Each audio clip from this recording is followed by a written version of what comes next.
us. We've got a very busy agenda of things that we need to take care of, but there's some very important things that we need to do. And I know we have some family members here joining us to be able to take care of that.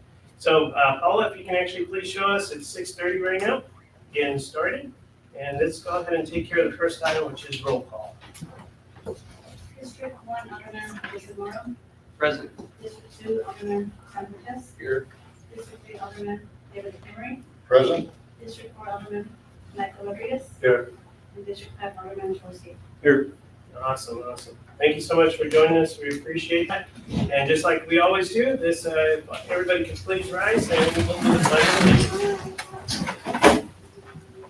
pledge of Allegiance to the flag of the United States of America and to the republic for which it stands, one nation, under God, indivisible, with liberty and justice for all. All right. Thank you so much. Appreciate that. All right, let's go ahead and take care of item number 4, citizens to be heard. This is the opportunity for citizens, visitors, and guests to address the city council on any issue, any item of the agenda in compliance with LGC section 551.007. City council may not discuss any presented issue or take any action on any issue at this time. Citizens to be heard are limited to 3 minutes each. Attorney General opinion, JC 0169. Take a look at this. Do we have anybody addressing? I know we have a few items to discuss, but is anybody here to have or state anything during the citizens to be heard section? Yes. Oh, come on in. Come on. Yes, ma'am. Yes. You can step right here. I moved the podium. I forget. I didn't move it. You can step right here in front.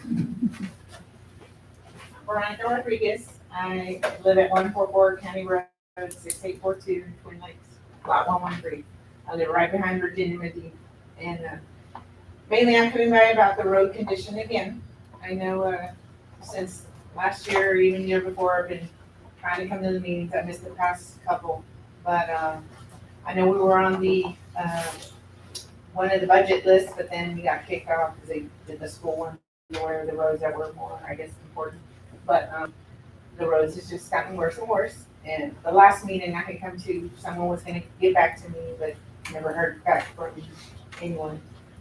No one ever took my phone number, so I figured, how are you gonna get hold of me without that? But mainly I just we're going on 10 years living there in September, and just the roads just progressively have gotten worse and worse. And I'm a longtime resident, Wado grew up here, so I think the roads have been bad probably since I was in high school, probably in Twin Lakes. But now that I live there, of course, I just want the city's help, like, or what can I do? I've even thought, like, do I have to call? Is there somewhere I can apply for grant money, like, to get the county help? It's one of the roads that is in the city limits.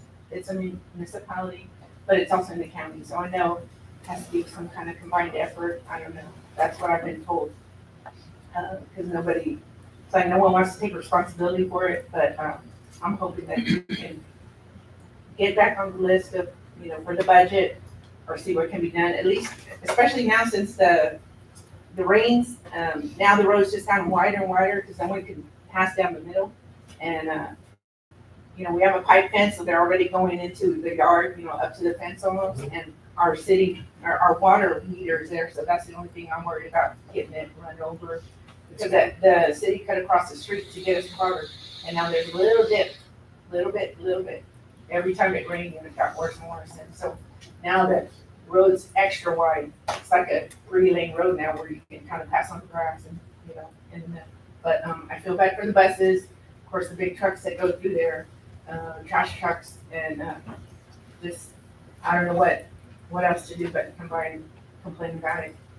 And I know you talk about pride in ownership, pride in Lidl, how can I have pride when I'm embarrassed on my road? So. Yes, ma'am. James, do you know where she lives? Matt and I talked about it the other day, when we get this recycle, when I throw the recycle stuff on the access roads on 35, we're gonna start dumping it down there. We're talking about getting a box blade. Am I correct, Matt? Yeah. Get a box blade and leveling it off. Cause there was a box blade out there when they were gonna work on 132, and I was like, that's the machine we need. Take it over there down the way, tell them to come down. So- Council, as discussed the last time she was here, our overall goal, with that, we could have it repaved. It would cost us a lot of money in engineering. I can have the engineer look at that and use the total cost. It costs us a pretty hefty penny. It's never been. But we can actually go into the contractor that's on 35. Once they're done with the millings, they have to use the millings. We can purchase millings from them, have them hauled out there. And then through James or another contractor at the county, we can spread it with a blade and then roll it with a roller, thus making it an all-weather road is what we're looking for. That would probably be the most cost-effective and quickest way to fix that road so it's not a dirt road with potholes. I agree with her, the road's horrible. Yeah, I was up there several times and I just feel. The problem is we're stuck. Now, the contractor wasn't gonna use those millings, we were gonna partially do it right then, but they now have to use those millings to build the temporary on-ramp while they fix the ramp that's there, so they can't sell them right now. So we're just on a holding pattern. So Yeah. the item hasn't been forgotten. We're just trying to get the timing right so we could go ahead and utilize some of that material. Yeah. Goes along with that, so. But, we'll be in touch. Okay. Okay? All right, thank you. Yes, ma'am. Number? Yes. Actually, it might be good. Yeah, we got Okay, Get with Richard, yes, okay, okay? thank you. We'll make sure that we take care of that. Thank you, ma'am. Thank you. Appreciate that. Okay, anybody else? Okay. All right. Let's go ahead and press on. Let's go ahead and move on to number 5, oath of office and swearing in city council member place 1, city council member place 2, and city council member place 3. Judge, if you can do us the honors, we'll go ahead and do our first one. So Miguel, come on up. We'll go ahead and take care of that. We'll go ahead and do it right there.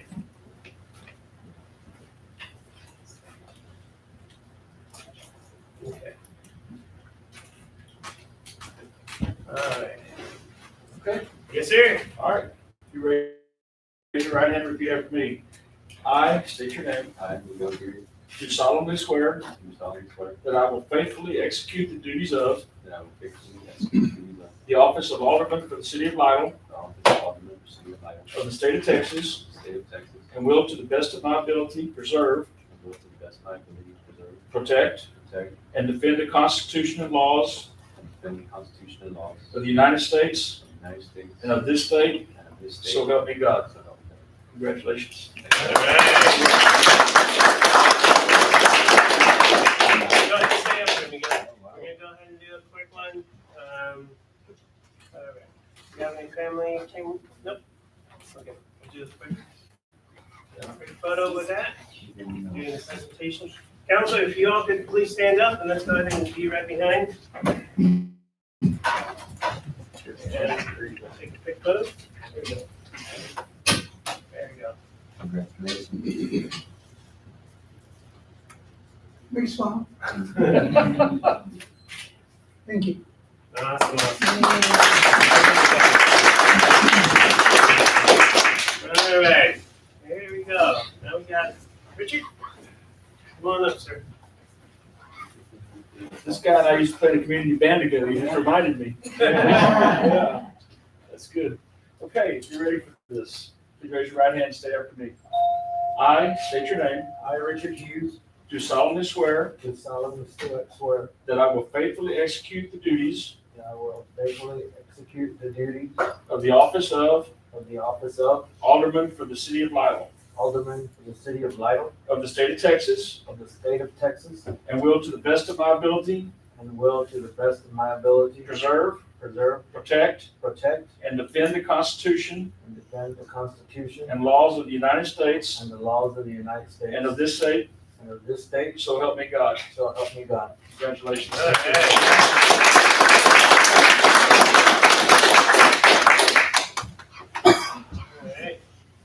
There we go. Your favorite photo. Yeah. Everybody ready? 1, 2, 3. Good deal. Hold on, actually, hold on, Richard. I got your whole family. Come on up. Come on up. We're gonna take a photo of that with certificate. Come on up. Come on up. Take a photo. Get everybody up. There, Council, if you can please join me.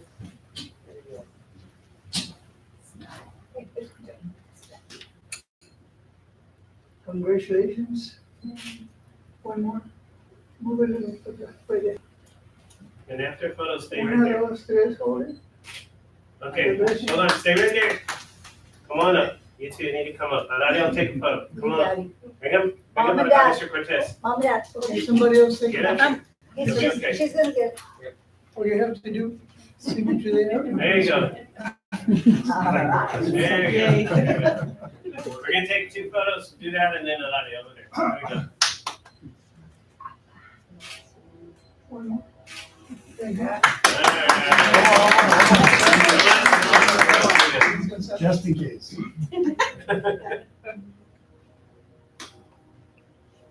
Okay. All right. Thank Okay, David, here you go.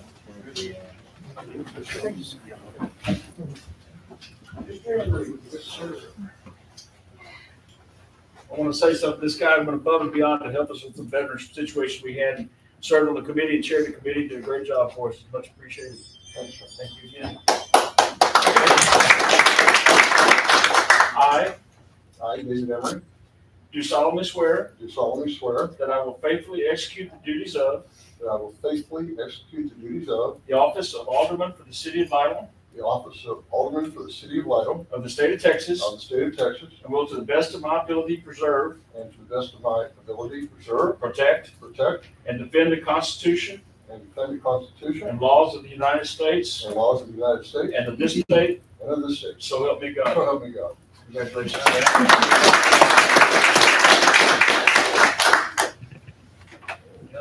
Thank you. One more time. We get the family, yeah, take 1 photo like this and then we'll take another one with the family. Una, dos, tres, hold. Thank you. Bring the family. Order coming. There you go. There you go, girl. Go.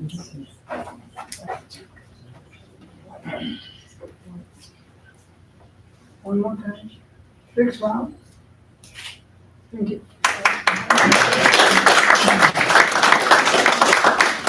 Awesome. Okay, Mayor, well, thank you again.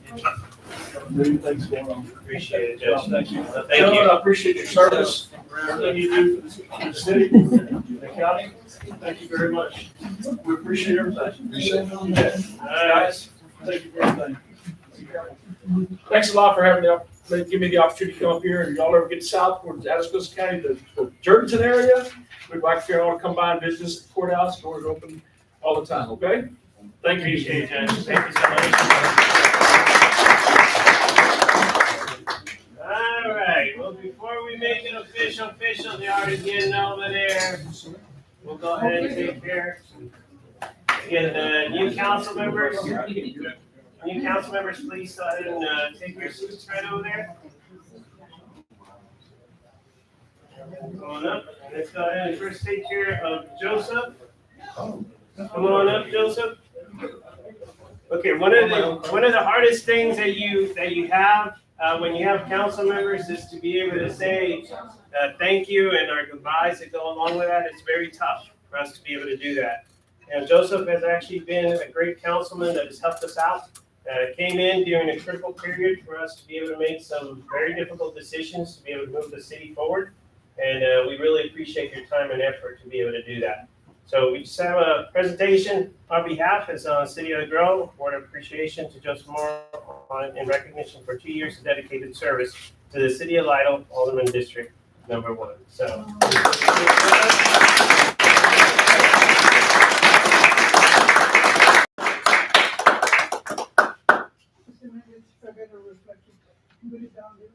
Like that? Is that good?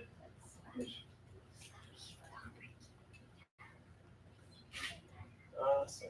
All right. Thank you.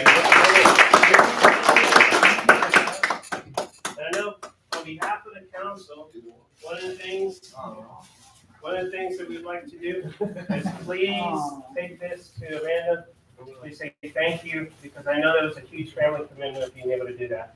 So on behalf of all of us, please thank her. I will do that.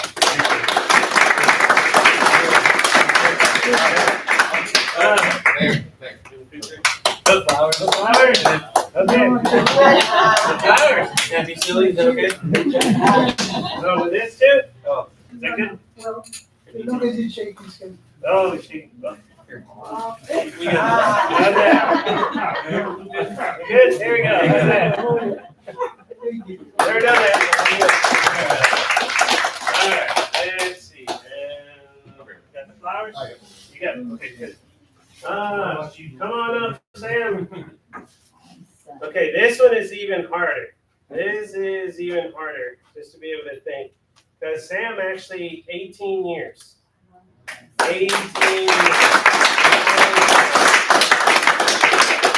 And you got all the big bucks with it, right? It's all commitment towards the You were community. 18 when you started.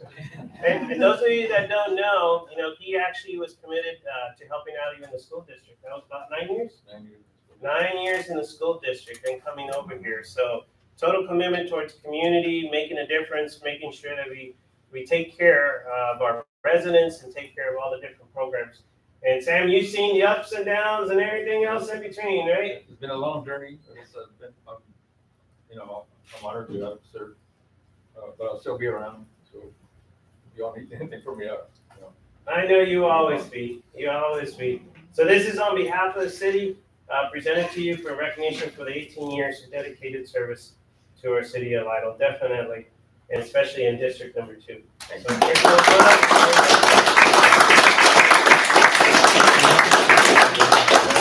and let's see, we gotta do this juggling act, okay? Please pass it on to Mr. There we go. Let's do this. Is that good? Thank you. All right.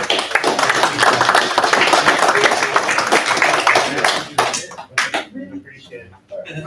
Thank you. Thank you, Sam. I appreciate it. All right.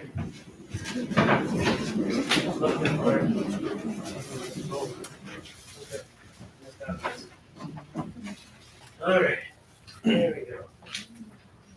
Cool. All right. I know. I tell you, it's gonna be interesting. It's like, hey, am I supposed to be doing? Sam is gonna be. Am I supposed to be doing something this Monday or something? I know. Getting used to doing stuff, right? Without a doubt. All right. Let's go ahead and move on to number 6. Discuss and consider action on the appointment of Mayor Pro Temp. This is the opportunity for us to go ahead and select somebody within the council. Now that we have some new members, for us to go ahead and assist. The duties and responsibility without not only helping out the mayor when we can't be present somewhere, but also with the emergency management. There's a unique role that actually goes along with that. So I open it up for nominations for Mayor Pro Tem. Mayor, I motion the appointment of David Emery to Mayor Pro Tem. Okay, got a motion on the floor for us to. I second motion. Okay, got a second on the floor. Any discussion? All those in favor? Any opposed? All right, congratulations. You're keeping me busier now. We're gonna keep you even busier now that goes along with that. Okay, council, like I mentioned before, we're gonna go ahead and skip item number 7. For those that are listening in, this is a proclamation presented to the Lido ISD film crew. We'll come back to that. They're on a field trip right now. They're running a little bit behind. They'll be joining us a little bit later, and we'll go ahead and come back to that item when they're here. So let's go ahead and move on up to number 8, the consent agenda. Consider approval of the payment of the bills. And Lynette has provided a list. It should be in front of you, so please take a look at that.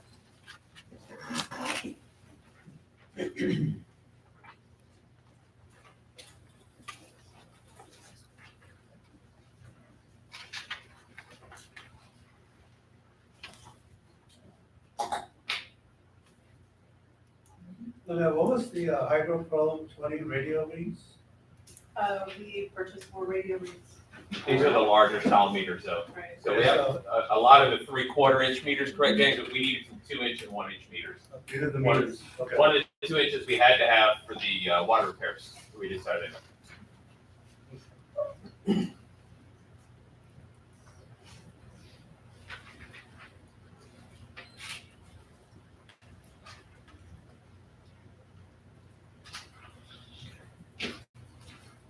Mayor, I'd like to start by making a motion to approve the payment of the bills. Okay, got a motion on the floor for us to go and approve the bills as presented. Okay, got a second? Any discussion? All those in favor? Any opposed? Okay, motion carries forward. Thank you so much.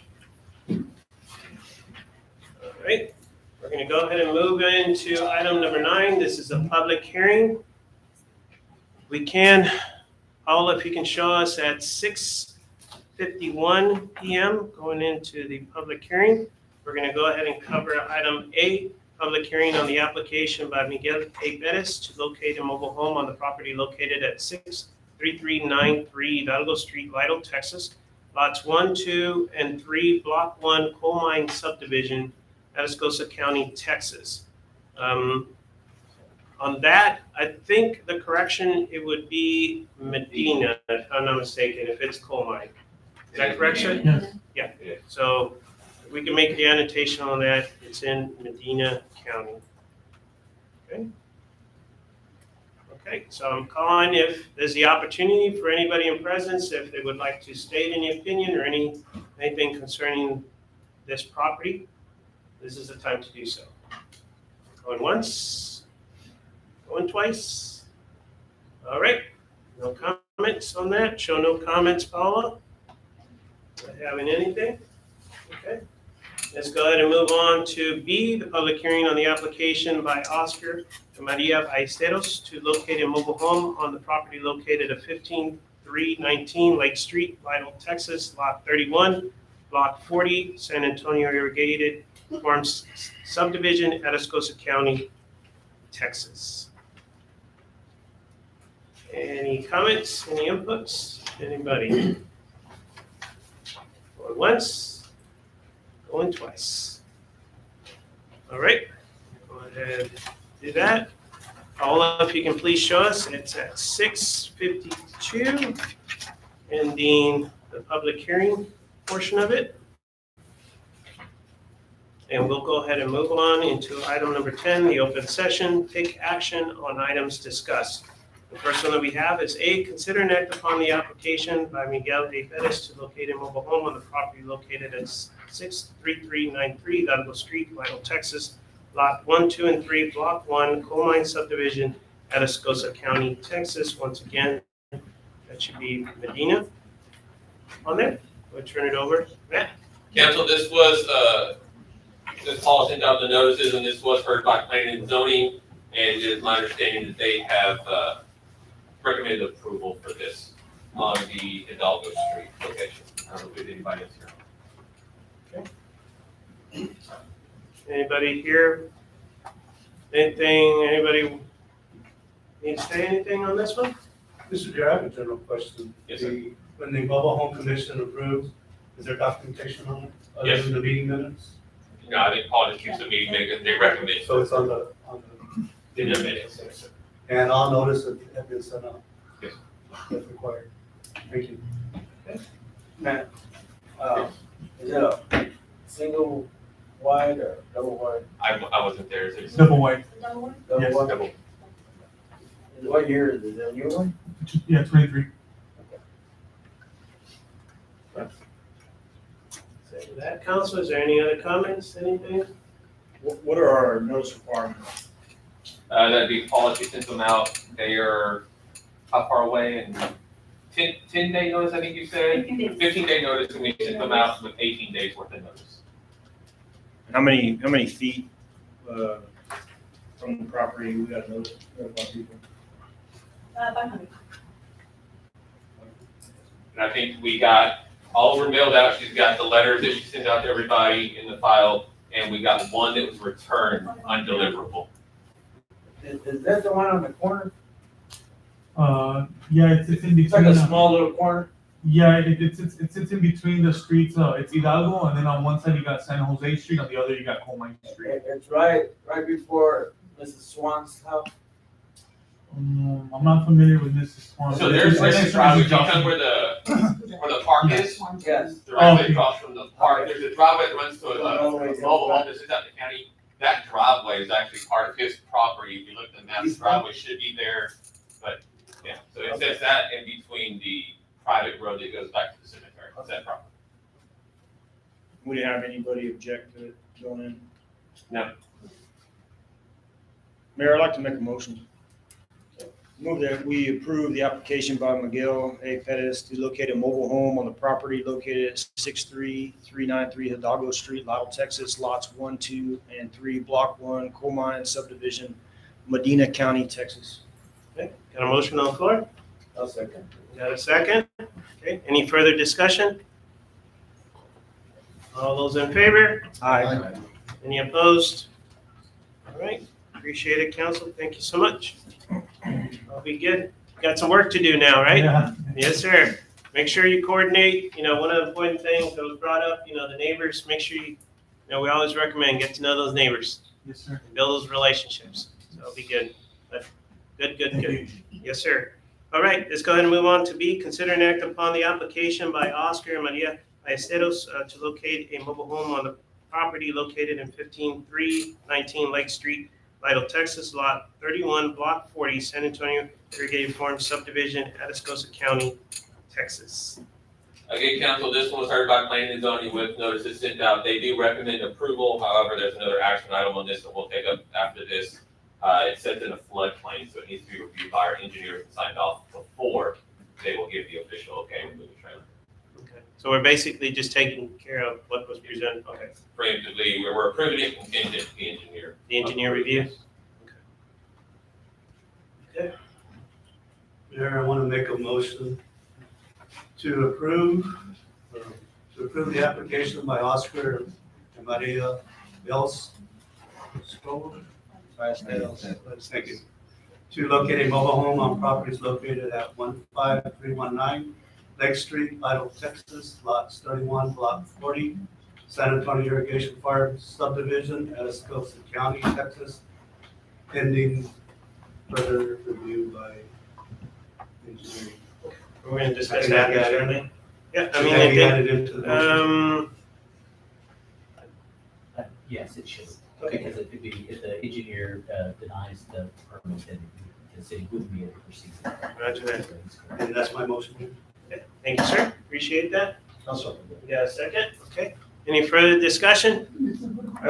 Yeah, Mayor, I mean, I don't know if now's the time to bring it up on the next item, but of course, my concern with the handout that I passed out to council is that property is located squarely in the floodplain. And, for one thing, I feel like we'd be doing them a disservice if we didn't cross all our Ts and dot all our Is to make sure it's safe to move their family out there. So I would just question the order of us doing things, if we should have the engineers approve it first and then come back and say they can move in the mobile home. But I understand contingent. I mean, what's the timeline on moving the home out there? When are y'all looking to move it out there? So the official closing date is this week, and depending on delivery date, it just depends on whether it's approved or not. How long is TRC going to take to look this over? We can ask them to expedite it. They'll need some data, and we'll gather that data from the family, and we'll get on that data tomorrow. Because I think they'll just keep pushing back the delivery date until they have that okay. Yeah, but y'all are ready to move in, right? Well, we've been. Yeah, y'all been ready. I mean, that's my concern, is that I want to make sure y'all are safe out there. And the history, of course, with that land is to, right on the other side of y'all's lot is an earthen dam. It's Pilgrim Lake, and it was basically a retention lake for BMA to hold water. And the last that I heard from that was the county owned it and needed to be rehabilitated. So I would hate to have y'all in there and to have some issue with that dam. So that's my concern. That's why I'm concerned about it.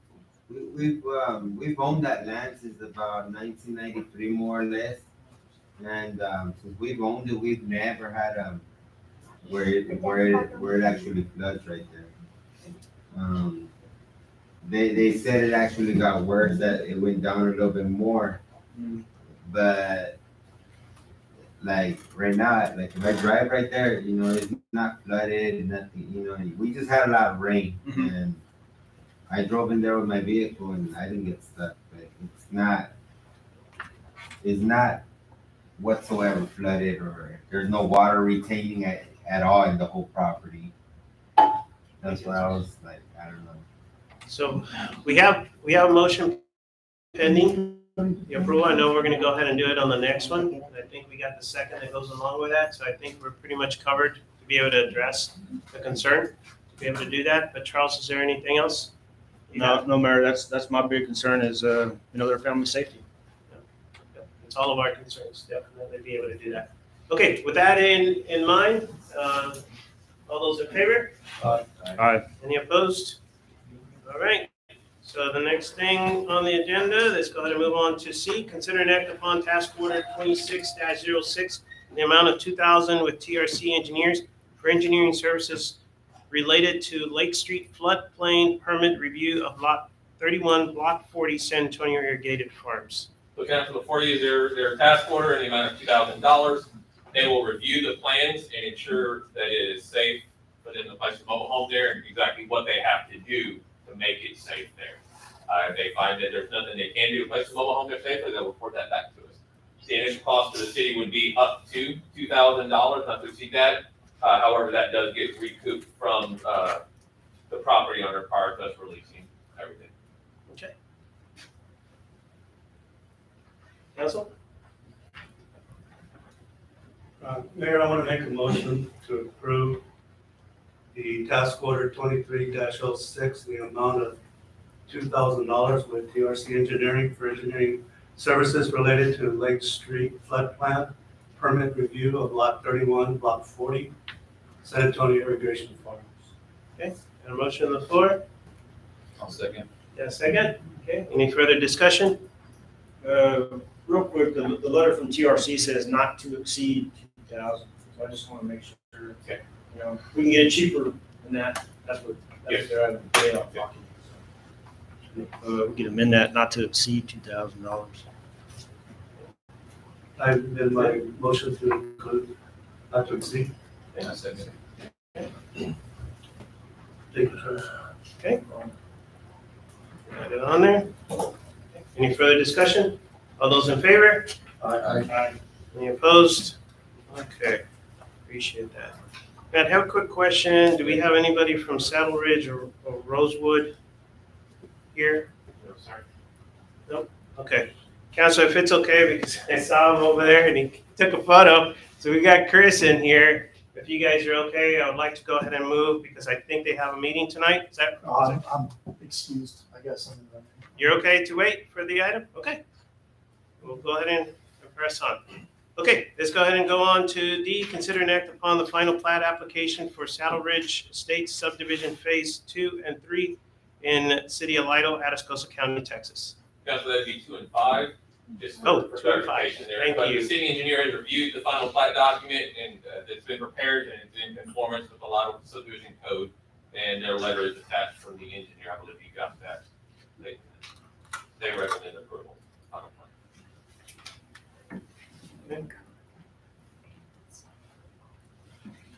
Mayor, I'd like to make a motion. Okay. I move that we approve the final plat application for Saddle Ridge Estate subdivision phase 2 and 5 in the city of Lido, Atascosa County, Texas. Got a motion on the floor? Yeah, second. All those in, any further discussion? All those in favor? Aye. Any opposed? All right, thank you so much. Appreciate that, man. All right, let's go ahead and move on to E. Consider and act upon the final plat application for Rosewood Estate Subdivision Unit 1 in the city of Lido, Atascosa County, Texas. Again, council, the engineers reviewed the final plat document. It's been prepared. It says it's in conformance with our subdivision code. Their letter is attached. We recommend approval.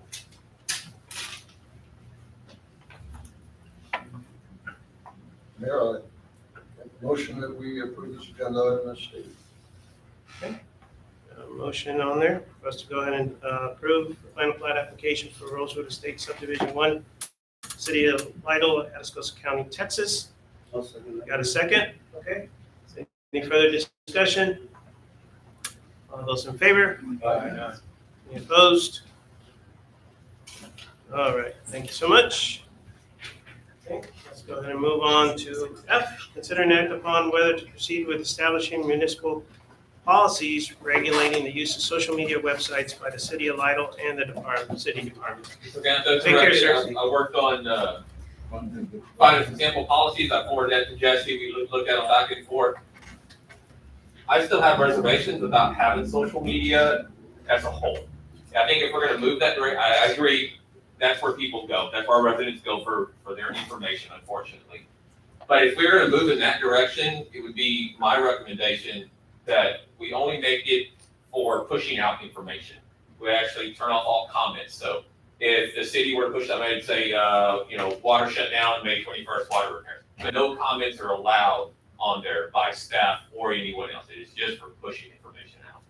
When we do it the other way, there's a lot of stipulations with open records on what you can and cannot delete. I believe a city close to us is going through a big legal battle over a situation just like this on something that was really simple that's got blown out of proportion. So I try to keep us out of that. So if council wants, it would be my recommendation that you authorize me to work with the city attorney in drafting a policy and bringing it back before council for approval. And it would be for us to just share the information, just a sharing thing, and then also stipulate how that social media account is going to be owned by the city of Lytle, no matter who owns it or who creates it or anything like that, that it stays ownership. So if I go out and create one for city of Lytle, at the end, if I resign or I get or something, I have to turn that and login credentials over to the city to continue. Last thing you want to do is have a social media page, and today it's City of Lytle, tomorrow it's City of Lytle official, and it just keeps changing. Once you build your clientele base, you need to keep that. So if we were to take animal control as an example, and we were to convert that over to what we're suggesting, one of the things we would see immediately would be the comments would be turned off. Yes. And I agree that it should not be a requirement that each department create one. It should be solely voluntary, because whoever creates this is gonna have to take the responsibility of maintaining that. Yes. I think that's very important we state that in the documentation. There's quite a few different cities that have some real nice guidelines, and I'm pretty sure you've seen them all. And then the Department of Information Resource also has a document guide, social media resource guide, that has quite a bit of information there too. So, yeah, I think it would be good if the city would look into it. Because Sunday, you want to keep your page, right? Yes. Would you like for it to be part of the city? Yeah. Right, you don't have any objections to? No. Right? And I think the way he's using it is perfect. It's intended for, hey, we're overrun with animals. Please adopt an animal. We have an adoption event, that kind of, I think it's great because it gets the information out. It's just when you have the comments turned on, it's very quick for someone that doesn't understand it to delete a comment and say, hey, I didn't like that, delete it. Well, now you just have some issues with open records. If it would be appropriate, I think an idea would be to put a statement somewhere. If you have any questions concerning anything you see here in your district, go to our district alderman page and contact your district alderman or department. Yeah, I think that would be very important that we created a standard header. Or a page that's gonna come off the city or be part of the city. And that standard header should. And I think that's what would work with legal is every page in the policy, it would state, every page has to have this exact verbiage maybe. It talks about how it's an official city page, it's just pushing information, not receiving, and that kind of, but we'll work with legal on how to best work that. And we already have, I think, a link on the alderman's pages to contact your alderman, you click a link and gives you a fill in the blank. Yes. We'll update it, but yeah, if you wanted to contact your alderman, you can go to our website and you can select which alderman you want to contact, type in a message, hit send, and the system will automatically send it to their email address. I think that should be on the page. It sounds better than having comments for sure. And Santi, since you've been the one that has used, you feel comfortable that would still be able to take care of you by doing that? Okay. How much is this policy gonna cost? I couldn't tell you, sir. It's, How many hours do you think is anticipate spending on this, Jesse? Oh, not very long. Alderman Rodriguez pointed out that there's existing policies that other cities have, and there's also statewide resources, so we probably would look to reuse all of those. And I don't anticipate anything a very large drafting project. We probably also do it to one work associate to work on, so we can also guess expense. I think I would work, initially I would try to draft as best we could, and then send that to legal for them to you and say, okay, hey, that looks good, let's tweak this, versus just saying, hey, you created it, and then send it back to me. But yeah, I think you need to look into using that chat GPT that we're hearing about, have AI craft it for us and then save some money there. My next question is, can we limit people posting? Are we allowed to do that on Facebook, Instagram, whatever? I believe you can. I know some have questioned that in the past, but that's certainly a question we would need to research all the agency to confirm that we can do that. I know many cities have been able to do that. I think the way we'd have to look into each social media platform to see how their policies are. Some of them might be groups that you would join as part of the group policy. That's how you would then be able to limit that, because they often turn off comments that way. But we would need to research that to see which social media platforms that the city is interested in using and what their policies are about being able to shut it off as well. Charles, you're talking about the administrative posting. No, I think Matt was saying to limit that we were just pushing information as opposed to people being able to comment and say, Right. I'm angry, So they so wouldn't have I'm any happy. outside postings allowed, it would be That- restricting the administrator of the page. It would- That was my understanding, that's what we were proposing is That'd be to, fine. So I'll use Santi, for example, because he has one. Santi would post, I don't know, Bella's Pantry, Saturday morning, 9 a.m. And that would be it. He wouldn't come back and then add a comment. Don't forget, so it's a one-time push, there it is. And if I need to send the information out again, I create another post. It's just single pushes of information. That always say no comments, it's 100% no comments. and how many departments have expressed interest in having their own social media page? I don't think we have really many. I think Santi might be the only one. The library has somebody, but she may not, you didn't really, Yeah, okay, so she contacted me and wanted to come and, well, actually, she wanted to make a page for the library and maintain it for us. It's part of a project she's doing for school, I'm assuming. And so she asked me, I said, well, I have to get permission first, so she's holding off on it right now and waiting for me. And I didn't know how that was gonna. I'm not comfortable. Me personally, I wouldn't be comfortable with someone who is not a city employee maintaining the page. I think if it's gonna be maintained, it needs to be the department head or their designee, and that's it. Not, if we were here at City Hall, us three wouldn't, it'd be me or just Paula, kind of, and then if her absence, one other person can step in. Right, I agree. The information can come from anywhere, or any person, but it would have to come through you and be, as an administrator. I don't have any social media, so that's why I'm like, it's kind of hard for me. Unfortunately, though, that's just where society has taken us. That's where people get their information, and it's, if you don't create it, someone else will, and people will believe it's that. There is a page out there, but we didn't create it. We don't know where it came from, and people will post on it. Some- We don't. Some pages are I know on Facebook, some are auto-generated based off of checking the location, but there's typically never any information attached to it. Right. But we're giving everybody the opportunity whether they want. That would be my opinion. If you want it, you can have it. If you don't, Cassandra, you you don't as have a it. department head would make that decision. Okay, Mayor, let me get started with the motion. okay.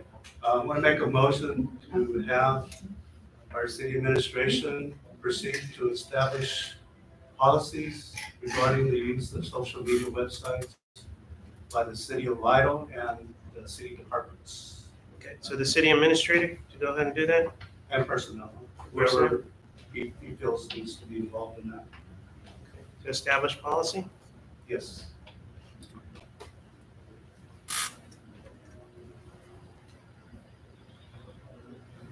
Okay. Got a motion on the floor? I second that. I'd like to have you amend it to say in conjunction with our. Yes. I'm sure he would do that, but I'd like that in there. That sounds good, in conjunction with the legal department, yes. Okay, So I'll second the original. In conjunction with. Okay. Any further discussion? And would it be possible to bring it to council to review the draft before we send it to legal to minimize cost? Right, issue with that.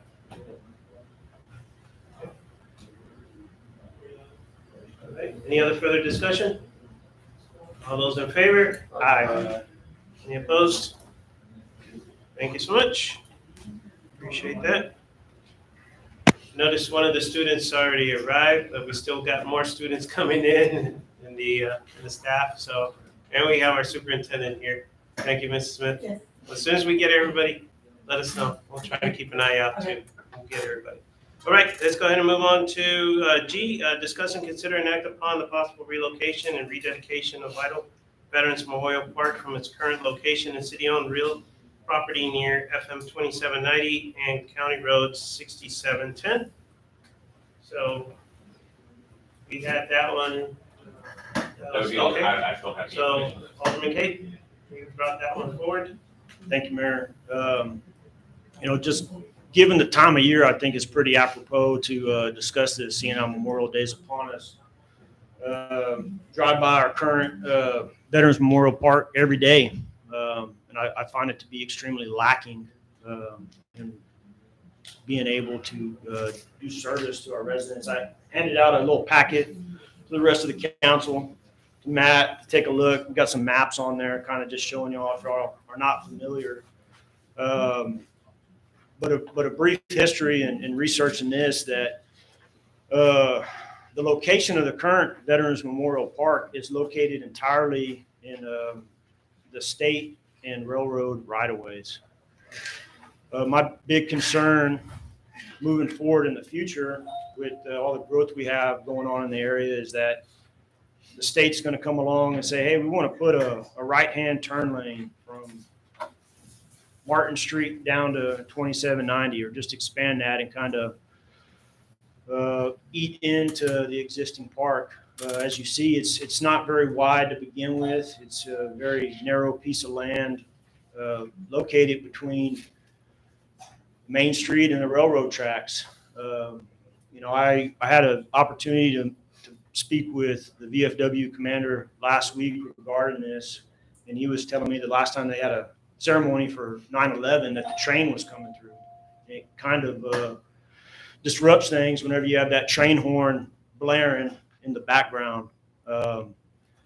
So the thought that I had was that we had a piece of, the city owns a piece of real property, and that's the second map out there by the animal shelter.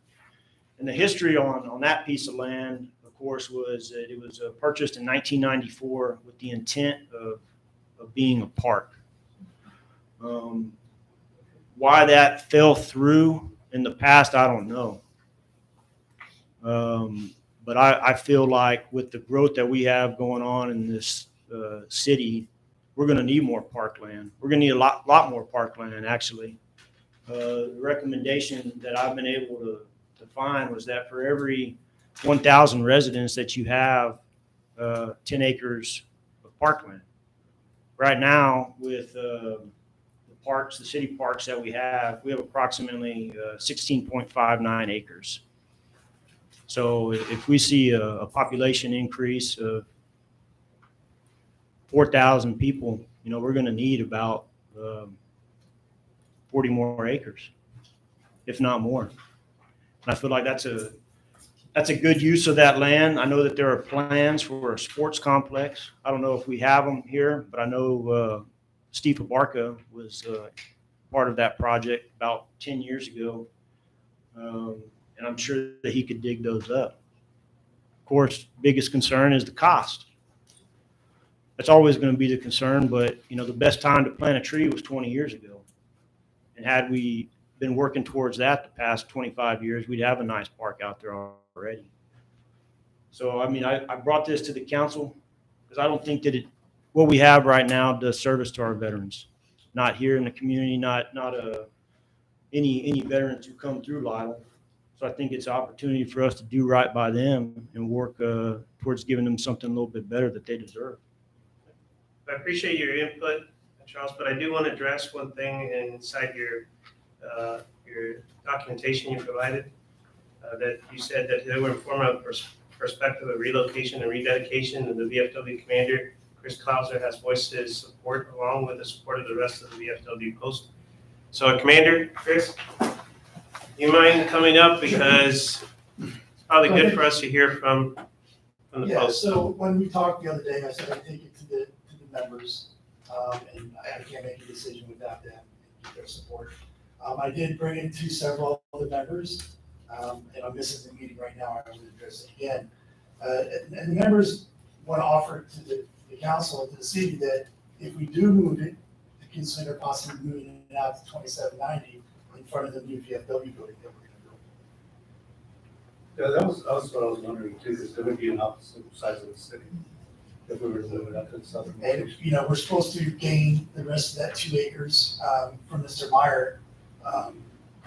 When he does pass, that we could open up that front field, portion of that front field for memorial, for dedicated memorial.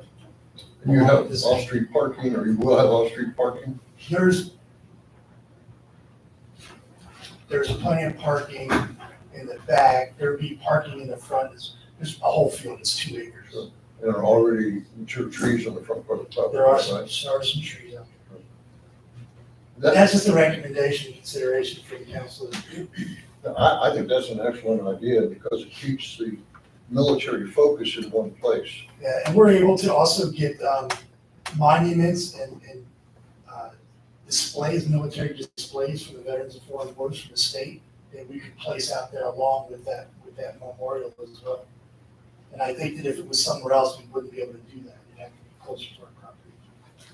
Just, I wanted, you know, all things I learned today, talking to some members, so there's a consideration. Another thought on that matter, we're about to add close to 5,000 people over on that side of 35. And that would be within half mile, 3/4 mile of where his building is. Yeah, mile and a quarter from 35. So we're gonna have a large population density, and should be some better. So that sounds like a great idea over We there. could take the fence, even if we had to take the fence inwards, just, you know, just for separate from the VFW property and then the memorial. That's something.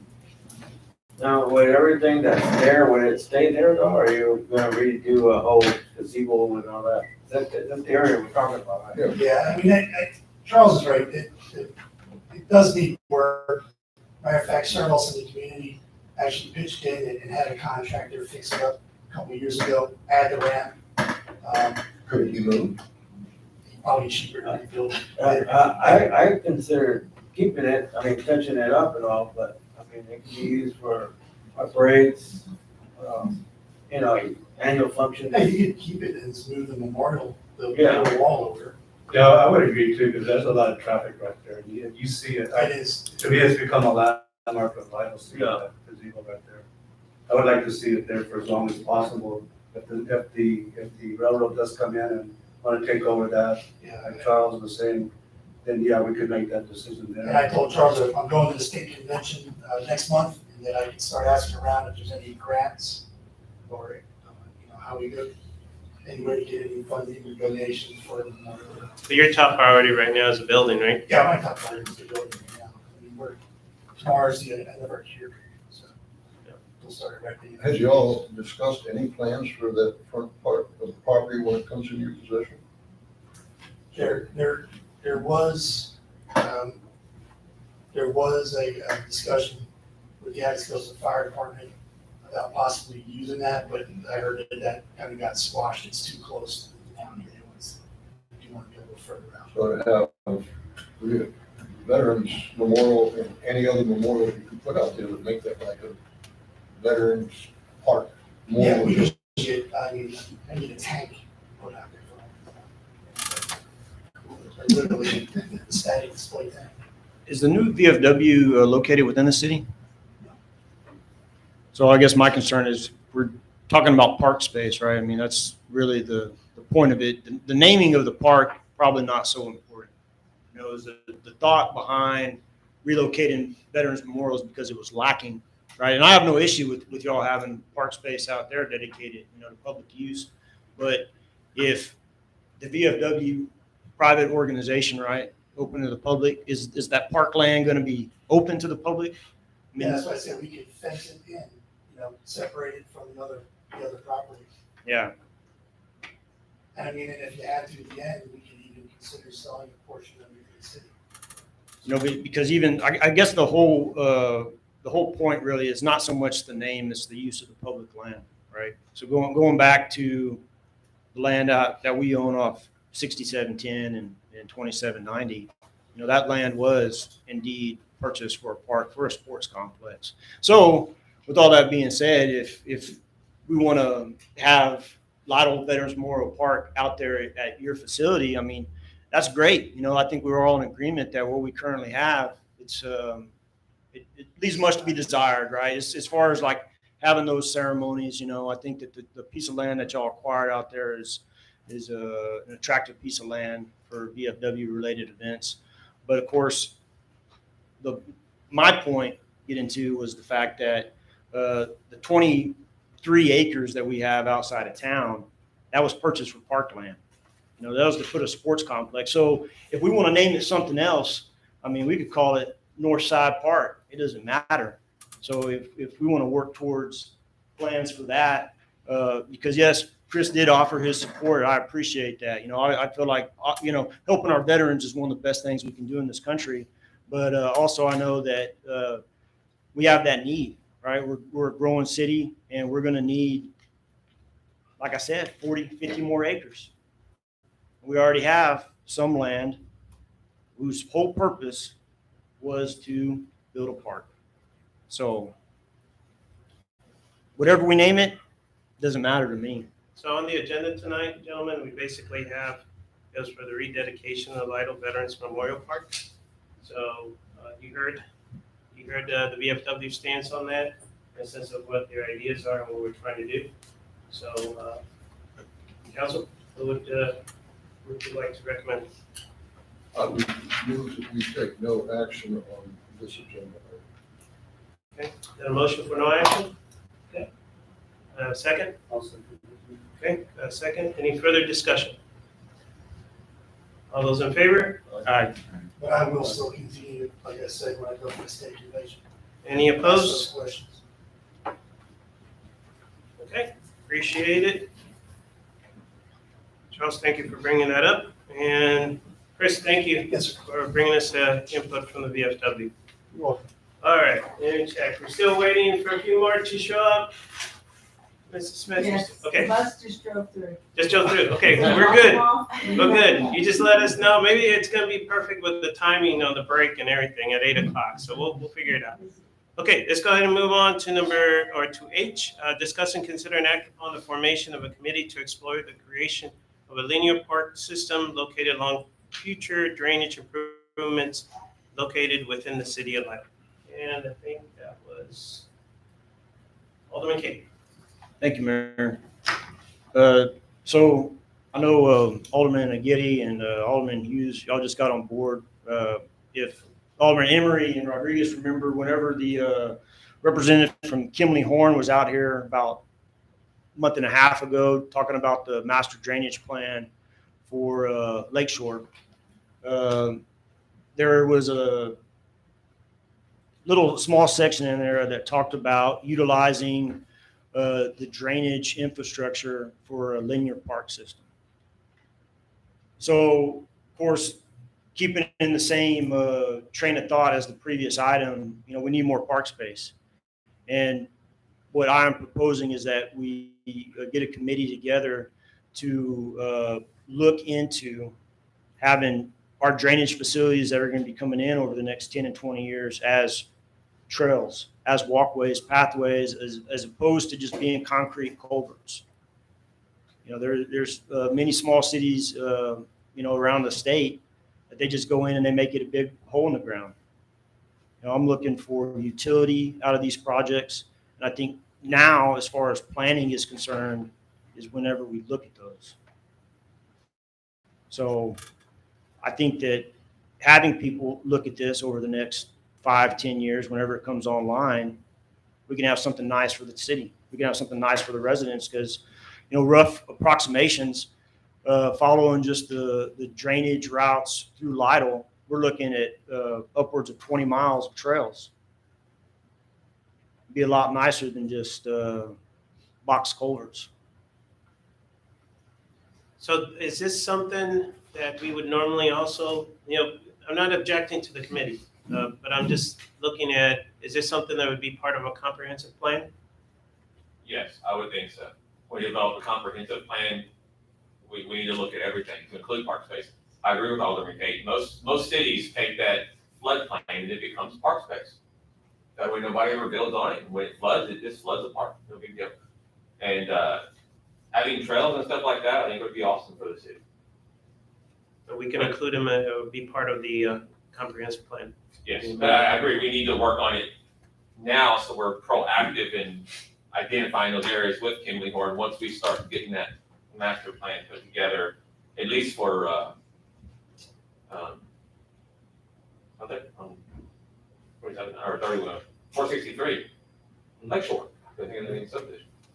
We can start there and then we can progress it into the city when we do our overall comprehensive plan. We have a schedule for when we're going to do our next comprehensive plan. The mayor and I met with UTSA and their people who do these. They were gonna look at their schedule and see if this is something they could help us with. There is a cost associated with it now, and it's pretty much to cover their cost. So they were gonna meet internally. They seemed interested in helping us. They saw our previous plan, which takes us through 2025, and understood the need to update that. Again, giving us that framework to make decisions for years to come. Would the beautification committee, Charles, be something that would be able to help out with this while we're working on our comprehensive plan? I think that we shouldn't limit people sitting on this committee just as residents of Lytle. There's a woman by the name of Bonnie Connor. She lives in San Antonio, and she was instrumental in getting the trail system established in San Antonio. Like all the parks out there interconnected now. She was the architect along with the mayor of San Antonio at that time, Howard Peak. So, I think if we can reach out and maybe find some people with a little more expertise in these areas and having some experience, that they might be more beneficial for the finished product that we end up with. I can dig a hole in the ground, but I can't design, interconnected network of park system sort of deal. So, Would you like to be the lead on this? I can ask council to go ahead. I have no issue, Mayor. I feel like that's something that I could dig into and come back here.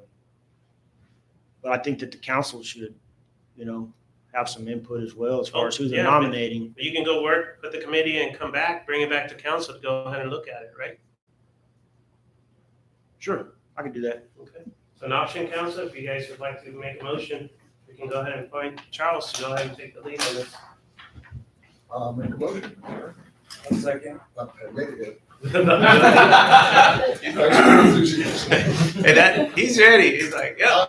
May I make a motion that we appoint Alderman Kate as the committee chairman to put together a committee to explore the creation of a linear park system located along future drainage improvements located within city limits.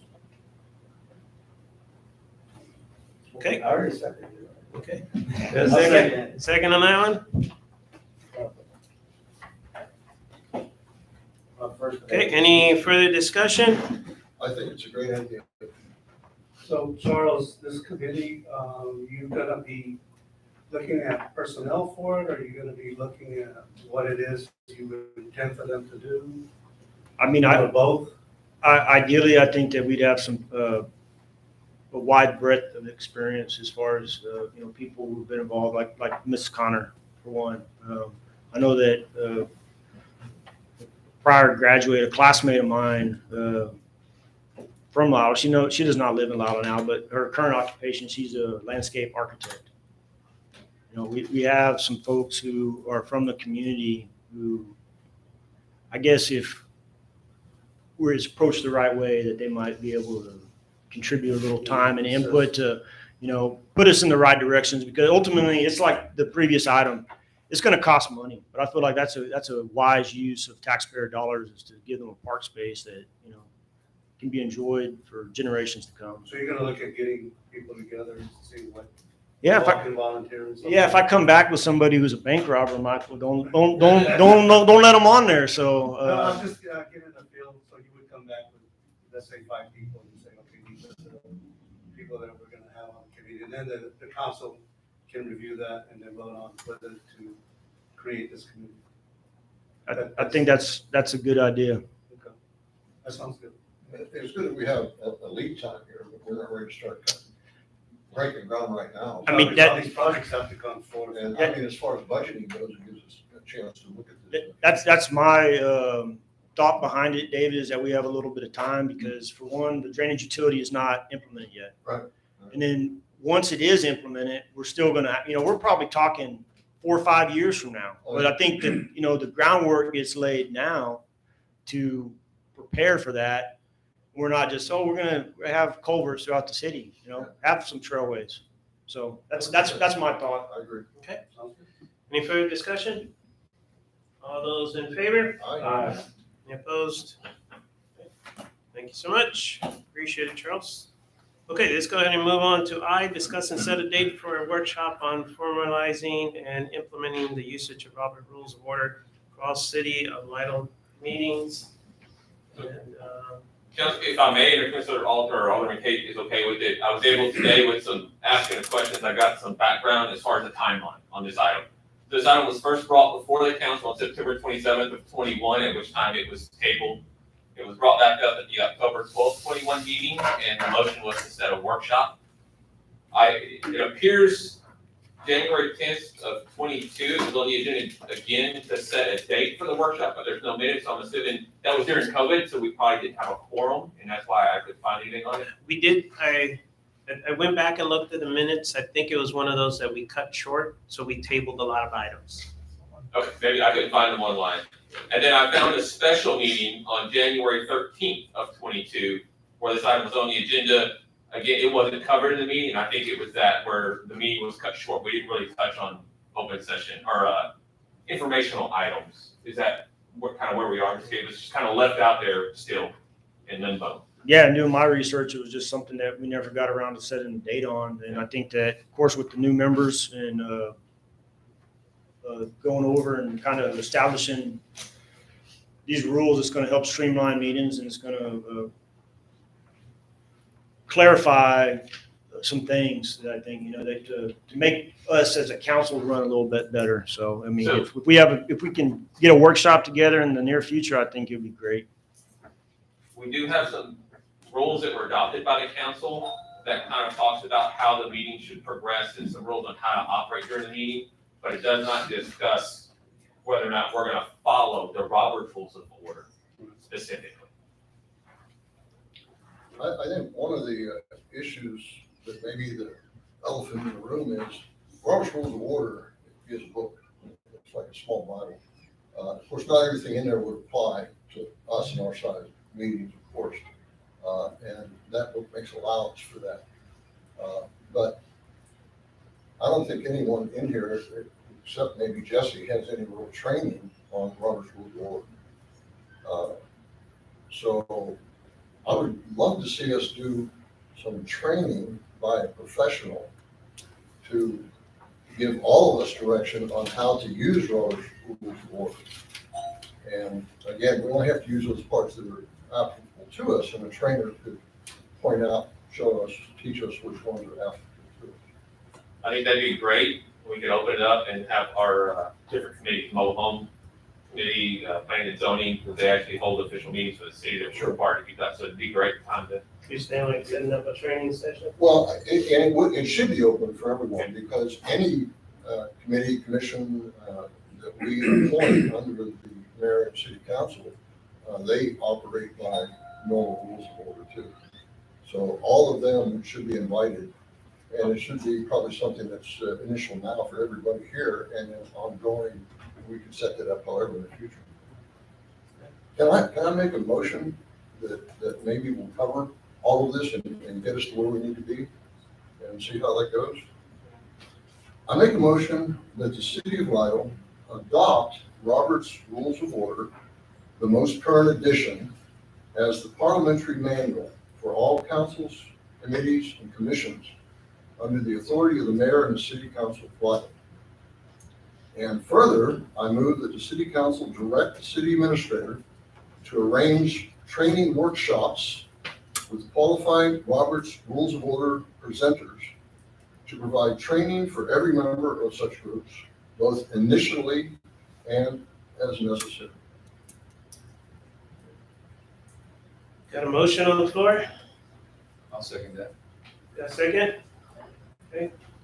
Further discussion? Should it be as necessary or annually? I think as necessary, if we have initial training and we're doing it and the other communities are doing it, the as necessary would be like if we have already had it, these two gentlemen then, Matt would have to make some arrangement for them either through a video, like if we tape our initial training, for them to sit down and spend 2 hours going through the training and document that they've actually completed the training. Or if we find a qualified presenter and we can have them come in, like if we get 1 or 2 members here, 1 or 2 on other committees, and they do a mini shorter training session. Details can be worked out. Can I ask a question? So I said do actually a company that teaches Robert's Rules of Order, and I really thought this was going to be a very boring class, because Robert's Rules of Order isn't very exciting. But this instructor made it very entertaining and even opened my eyes. For somebody who's kind of dealt with Robert's Rules, opened my eyes to a lot of things. So would the council be okay if I offered this and tried to make it a conjunction with our local fire department and our Harrisburg County ESD1, and then maybe share the cost to help reduce the cost and open it up to all of them? And any organization, I don't know what the school district follows, but if they've got some new sport, let's open it up. That way the training's here. I mean, I think any organization that follows a structured, meetings format that they could benefit from, I'd open it up to everybody in the city, and we could have it at community center, or perhaps even the auditorium if the school district would, if it's big enough, the demand is there, sort of deal.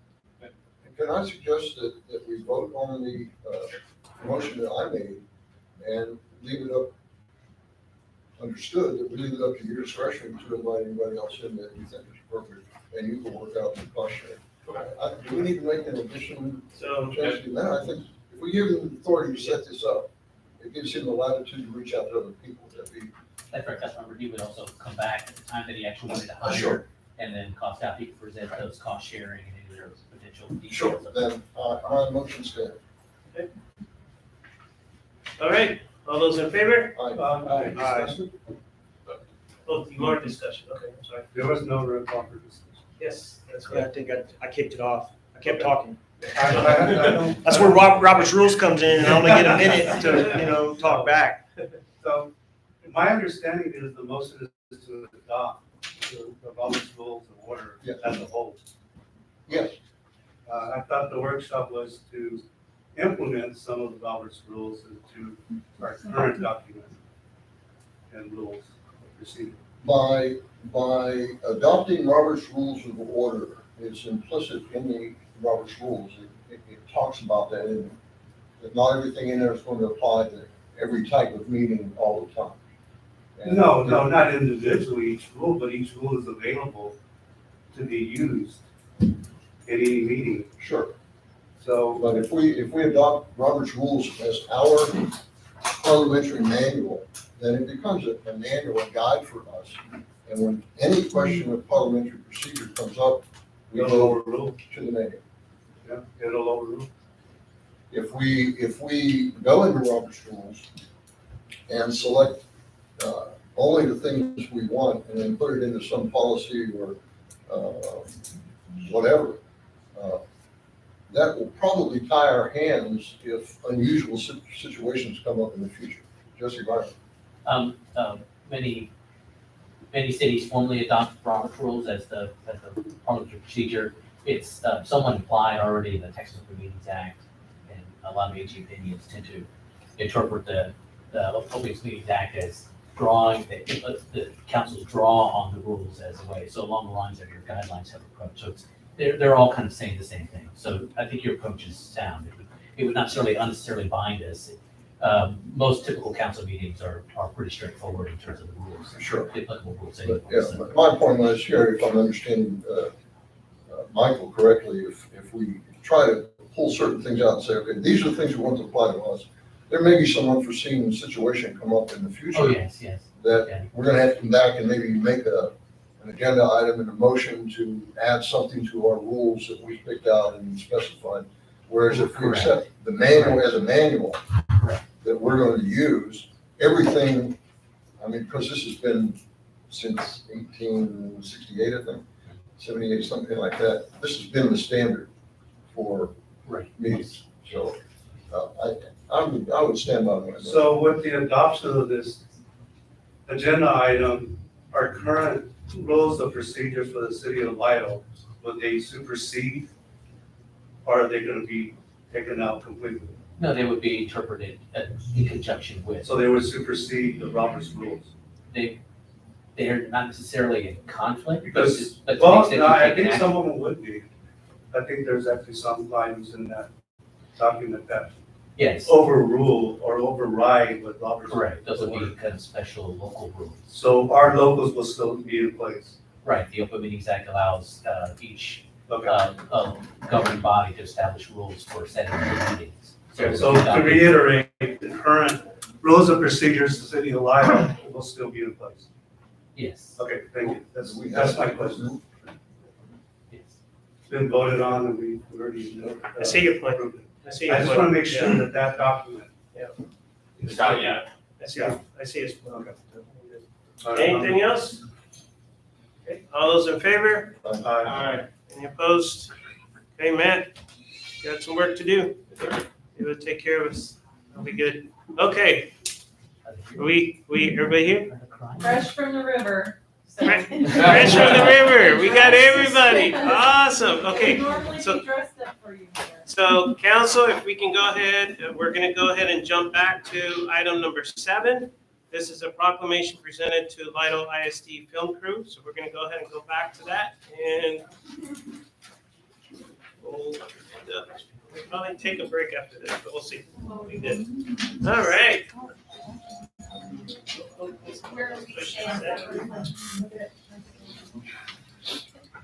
Make sure this is good. All right. All right, let's see, let's go ahead and get the members of the film crew and the educators and Mrs. Smith to come on up. Come on up. Here we go. We're gonna do a little circle here, we're gonna take a photo going that way. So here we go. Let me go ahead and get everybody up here. Okay. Yeah, you need to be in the picture. Okay. Here we go, over here. Should take care of it. Okay. Come back to this one. I'll make sure we got everybody. One, so you can see it, and then we'll, I'm gonna read it so you can look at it, and then. Acknowledges on February 22nd, 2023, at the University of Texas in Austin, a 50th Design School students were recognized as the state champion film documentary winner for their work on housing the unhoused. And whereas the city of Lido recognizes our, out of 120 nominations, Lido's documentary was awarded first place, and the program received a $1,000 gift card certificate. And whereas the city of Lido acknowledges the great accomplishment under the leadership of educators Lorraine Magura and Andrew Osler for guiding and leading the program to this year level of recognition. Whereas the city of Lido recognizes Senior Alexander Cabrera, Citlali Pereira, Paris Hernandez, Rosa Hernandez, Elias Moore, Chesney, Harley, Meek, and Sarah Ecuador for their outstanding work on the documentary film. Whereas the city of Lido also recognizes Jose Gomez, Nevaeh Mercer, Hayden Moore, Giovanni Mosqueda, and the seniors for creating a documentary that explains the history of Sound Point Village, its construction, methodologies, and passion for helping unhoused individuals in San Antonio, Texas. So now therefore, I, Ruben Gonzalez, by the virtue authority invested in me as mayor of the city of Lido, Texas, and Rican Nation, therefore do hereby proclaim that the city of Lido, Texas feels this proclamation is in order to recognize the many accomplishments of Lido ISD Digital Designs and Skull Studios. And this is signed on the 22nd of May, 2023. Yeah. It's awesome. First of all, we jump into this. I just want to say, you guys look great at prom. I saw some of the photos. I tell you, and some of you drove by. Yeah, some of you drove by. We were doing the water project. We filmed ourselves. They actually stopped by there, so that was awesome. You guys look great and stuff. But talking about looking great, you guys did a great job of being able to take something that had a meaning and actually put it in a way that individuals could actually understand the significance and the impacts that it had, not only in our community, but in San Antonio. And you really brought that. I don't know, you see this one? I got goosebumps. You guys did a great job, without a doubt. And out of 125, is that correct? 125, here's Lytle, Texas, going up there. And one of your instructors was telling about the announcement and how excited, and then you hear it, right? What was that feeling like? Oh my God, it's crazy. Right? So unreal. And you guys put so much work into that, and look at you and what you're able to accomplish. So thank you for what you've done. Not only what you've done for Lytle ISD, they're all proud. Mrs. Smith is really proud of you. Highlighted you in the video too. Yeah, that was awesome. That was awesome. But I tell you, you have become true ambassadors for our community. And that's what it's all about, and being a pirate and making sure that we actually communicate that, and you guys did that. So on behalf of the council and all of us, we just wanted to make sure that we took the time to recognize you in a special way, and this is the way that we would like to do it. So everybody hold it, facing that way. We're gonna take some photos. There we go. And council, we got everybody? Okay, good. We got everybody? Okay, now we have some family members here, right? We got family. Okay, come on up. There you go. Get in here. Get in here. Get in here. We can get you in the back too. We got room. You guys jump in here. Come on up. We're gonna take a photo. Here we go. Come on up. It's okay. Get everybody in here. We got room here. We got room over there. We'll get everybody in here. Don't worry. If you want to go in the back, we got in the back too. It's up to you. Go to the back. Here we go. Make sure we can see everybody. Here we go. There we go. Can you get the students down at the bottom? Here we go. There we go. Get in here.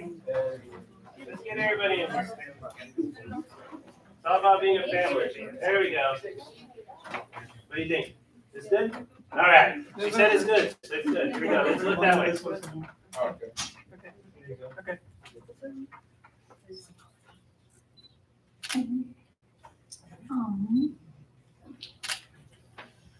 All right. Thank you.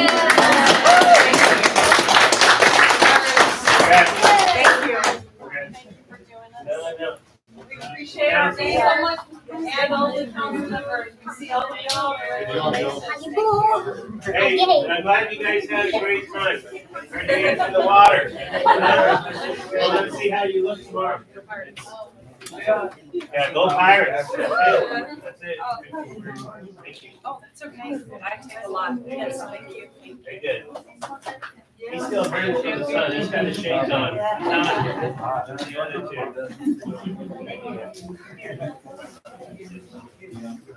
All right, you guys get some rest. Make sure you hydrate. Okay? All right. All right, council. I think we're at a good point right now. We're only 5 minutes away from 8 o'clock. Why don't we go ahead and show it's 7:53. Why don't we go ahead and take a 15-minute break right now? Let's go ahead and then we regroup and go ahead and finish up. So Paula, go ahead and show us some break.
Audio is live here, but let me grab the lady here. Okay. They're finishing, let them finish. Yes, we'll get going. Well, again, it's Wiley was about, I mean, I can look on Wiley was about 3,500 feet.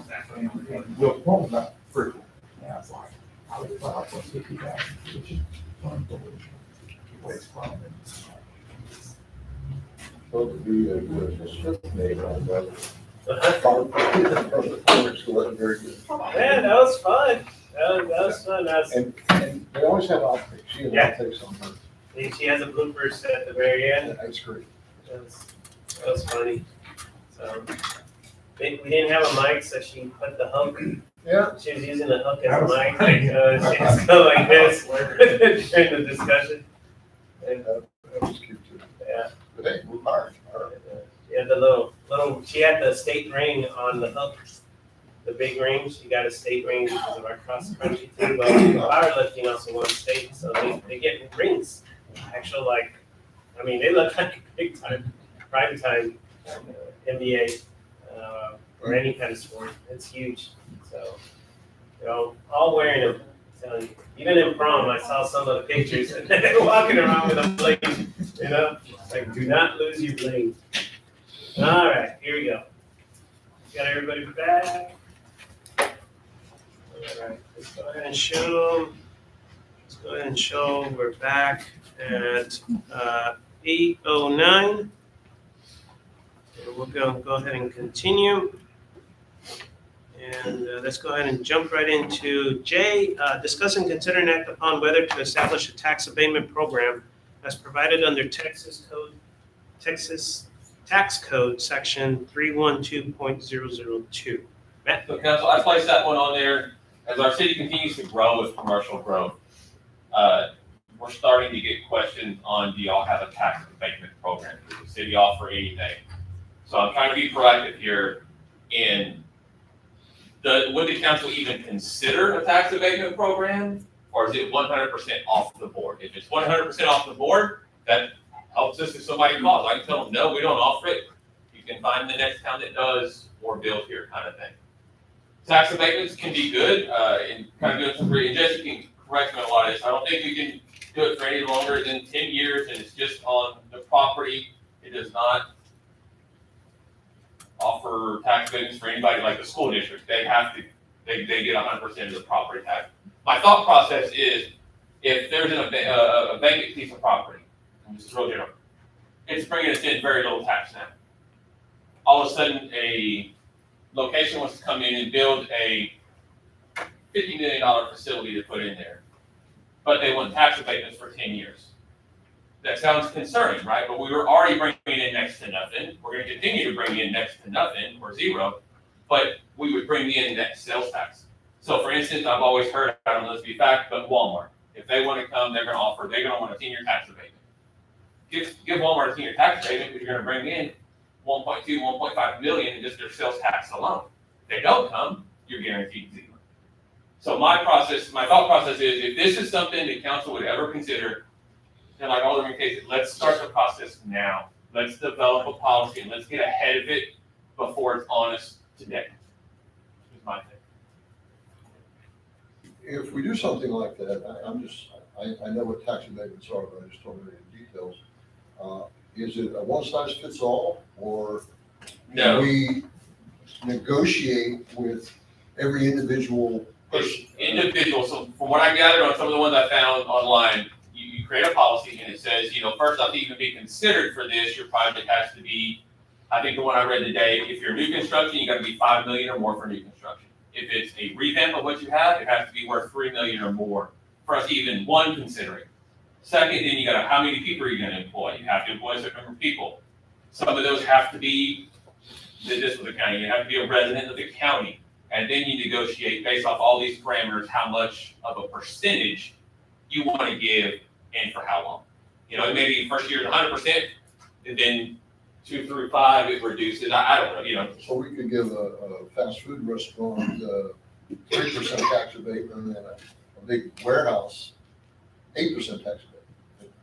just. But that's if they meet the minimums. No, I Yeah, if understand. it's whatever the policy If is. they meet all the other criteria, we would dicker on how much we want to give in tax abatement to that particular. If they applied for it, maybe, right? Is that kind of a nutshell? Most tax rate programs, they do establish certain minimum investments for employment investment in order to qualify. And they also generally limit it to certain types of industries. Usually, a lot of cities prefer to structure it around industries that tend to create, more high wage type jobs. And they usually, it tends to eliminate a lot of retail and service industry type investments, but it is specifically only abating investment in. So you can't abate existing taxes on the property. So you would only be abating taxes on the proposed improvements. And it has to be, the agreement would have to be entered into before they actually begin construction on the improvements. And so it's something that goes forward, and then usually it's graduated, right? So more investment, more abatement, longer time, less investment, lower I guess abatement, that's what I was shorter time. asking. So it tends to be a sliding scale that way. Usually the policy will lay out the thresholds for different levels of investment and different levels of abatement. And that makes it a little bit easier for the city and a prospective company to know, kind of going in already, just by looking at the policy, they know what they would qualify for, so they can do that. Could we state in the policy a minimum that? Oh, yes, we give most our cities do. maximum, never over 10% or something like that? Correct, you could, yes. And then, some cities will leave in just sort of a shoot the moon kind of, discretion. If it was truly way out there, they might be able to create some additional flexibility on something. But generally speaking, they are limited to about 10 years. In order for a city to offer a tax abatement program, they do have to approve an ordinance establishing the policy. And then those usually policies are only valid for about 5 years, so they automatically sunset, and then the city would then need to either extend that program, or if they decided to let it anymore, they just let it expire. Now, I know your company works with a number of small cities similar to ours. Do other cities similar to ours, you don't have to name them, do they have tax abatement policies? Yes, some do.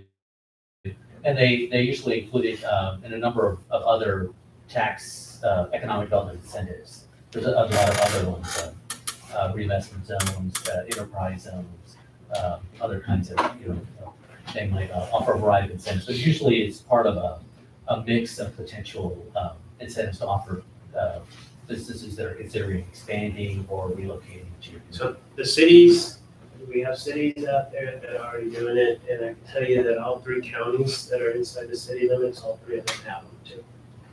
They offer them, and it's just like Jesse said, it's for economic purposes. So by not having one, it might be not attracting people here. That would be my thing. So if we want to be a little more attractive than the next city, is maybe they don't offer tax incentives, we did build here. I always thought about Main Street. We always want to beautify Main Street and revamp it. I mean, if the mayor, you own this property on Main Street, we come to this and we want you to revamp it, make it look beautiful, and kind of do this, fix our thought of Main Street. The mayor, why am I going to spend all that money to revamp my property, make it worth more, and then have to pay more taxes? But if we can say, hey, we can offer you a tax incentive if you do X, we can bring, and it's just a tool you can use to bring in industry and also maybe kind of revamp some of the buildings you have, if it meets the criteria on what you're, it's just a thought process. Is that something the council would even be interested in doing or looking at? And I think one of the things that Jesse mentioned is that we can designate or kind of highlight which kind of industries, correct?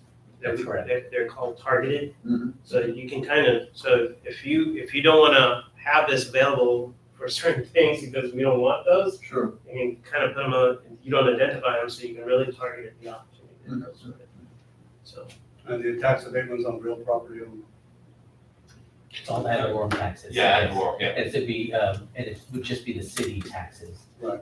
As Mayor alluded to, certain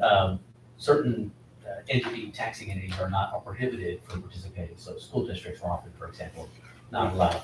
But usually cities and counties are able to do it. And then for certain projects, they'll coordinate their tax abatements together so that they'll be operating in harmony for time.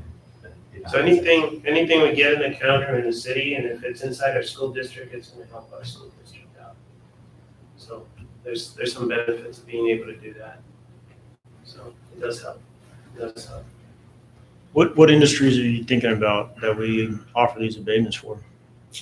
I don't really know. I just thought we need to start the discussion, but I would think if you've got some kind of industrial, commercial with sales tax, I mean, if Walmart came here tomorrow and said, we want to build a Walmart here and we want a 10-year tax abatement, right now, I tell them we don't have a program. Thank you, but have a good day. And basically, could be turning around millions in sales tax just because we didn't want to think about the tax abatement portion of it, you know? Did Divine or Castroville offer Walmart a tax abatement? I have no idea. I'm not, Do we offer HEB a tax abatement? from my information, no.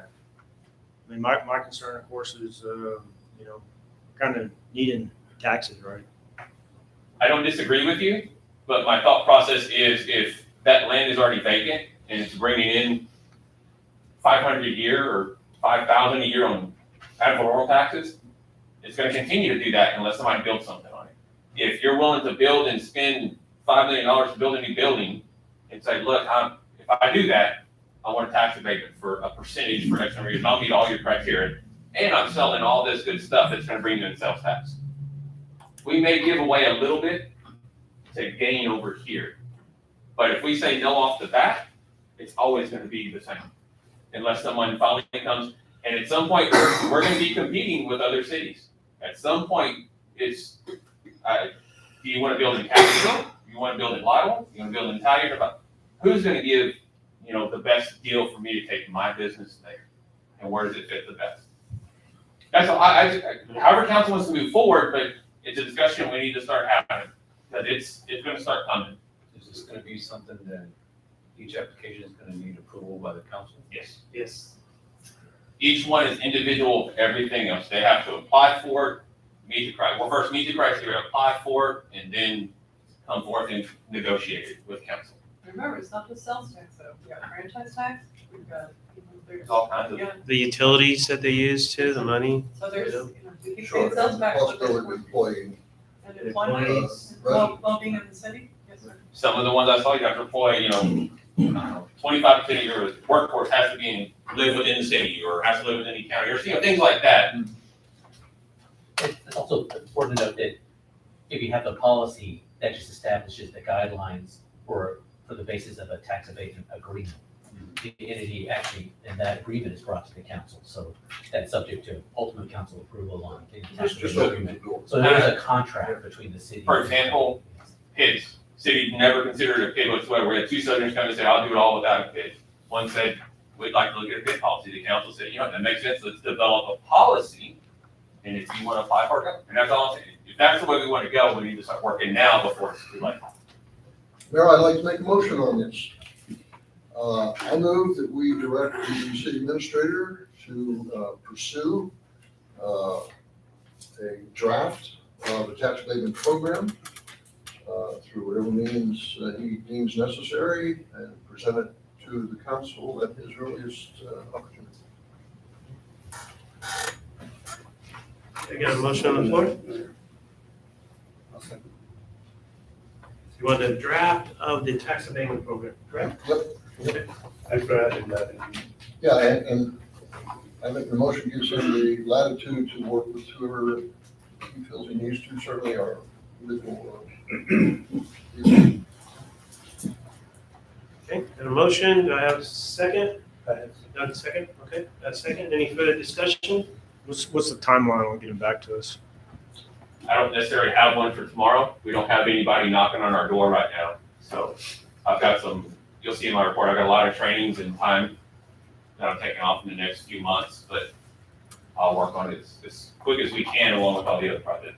Have we had anyone approach us about if we have tax abatement program yet? I'm not gonna say I had anybody specifically come in and say it, but when we get calls, on just people, like I had a call today from somebody who's asking about industry and tax abatements. To answer your question, we've been getting calls for the last 2 years. Well, I mean, specifically regards to the tax abatement program. Concerning tax abatements. Yes, sir. I guess, my concern is the type of industry. You mentioned industrial. I don't think that the residents want some heavy industrial stuff. So I mean, I think that this program needs to be specifically tailored to what we're looking to develop in Lytle, because It's our city. otherwise you open the door to some unwanted industry. Yep. So I agree. It's just, I use industrial, that was just one of the examples I had. But Yeah, I think Miguel touched on that, I would say that it has to come before the council to get approved, so. Matt, would it be feasible if I make an amendment to say, come to us with a draft in 2 months? Is that the time I mean, frame working?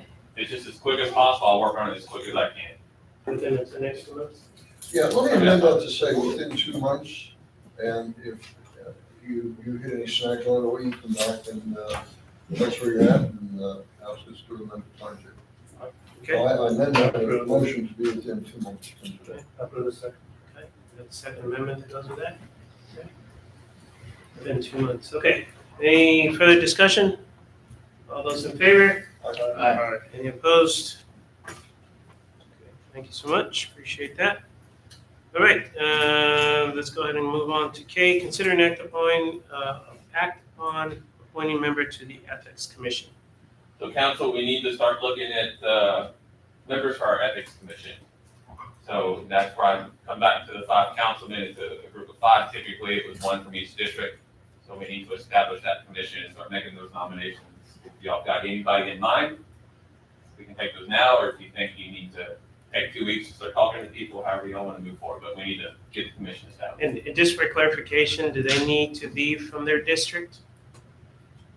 I think we always talk about that. Again, it sometimes hurts us. You know, you may know, Alderman Newberry know a perfect person for this. It's not in their district. And then it's in Mr. Hughes' district, but he's got the perfect person too, you know? So sometimes we limit ourselves when we look at just our district. I think most of the councilmen would go to their district first, but if you can't find one or you just don't have that right person.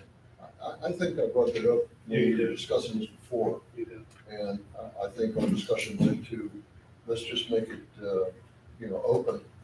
Because It works it's a good point. I mean, I'm already talking to some people out at Lake Shore, but if they. Yeah, I think the comment was to prefer to get it out of your district, but it's open. Yeah. To any person within the city.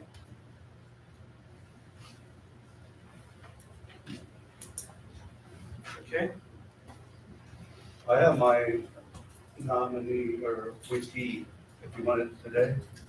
We'll be more than happy to take it. It's Ann E. Montalongo, 19118 McDonald Street.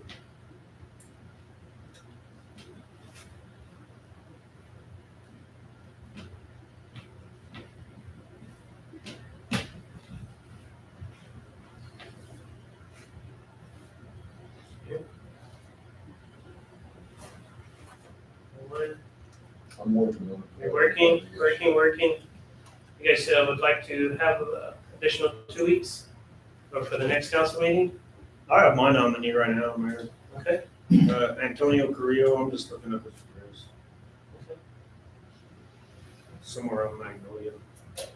And again, what this ethics commission consists, what their duties are. So we adopted an ethics ordinance, and if there's a violation of that ordinance, then that violation is heard by the ethics commission. They'll make a recommendation. We got 2. So we're gonna go ahead and, we have the 2. We'll go ahead and, Jesse, we just need to have a motion to table this to come back, or we just leave it? There's no, you don't have to take action tonight. No. When there's a full slate, unless you want to vote to accept the nominations of those 2, and you can come back in 2 weeks from now and fill the rest of the vacancies. Or in 2 weeks, we already have these established and do them all at once. However the council wants to do it. That's what would you like to do? I'd like to make a motion to accept the 2 appointees that were announced today. Okay. A motion, do I have a second on that? I'll second Got a second? Okay, any further discussion? All right, all those in favor? Aye. Any opposed? All right, so we got 2 members, and then we'll go ahead and leave it open for the next one. So need a motion for us to go ahead and table this for the next, for the other members. Mayor, I want to make a motion to table the appointments, members to the ethic committees to the remaining 3 aldermans. Okay. Got it. Awesome. Okay. I got a motion. Do I have a second? I'll second that. A second? Okay, any further discussion? All those in favor? Aye. Any opposed? Thank you.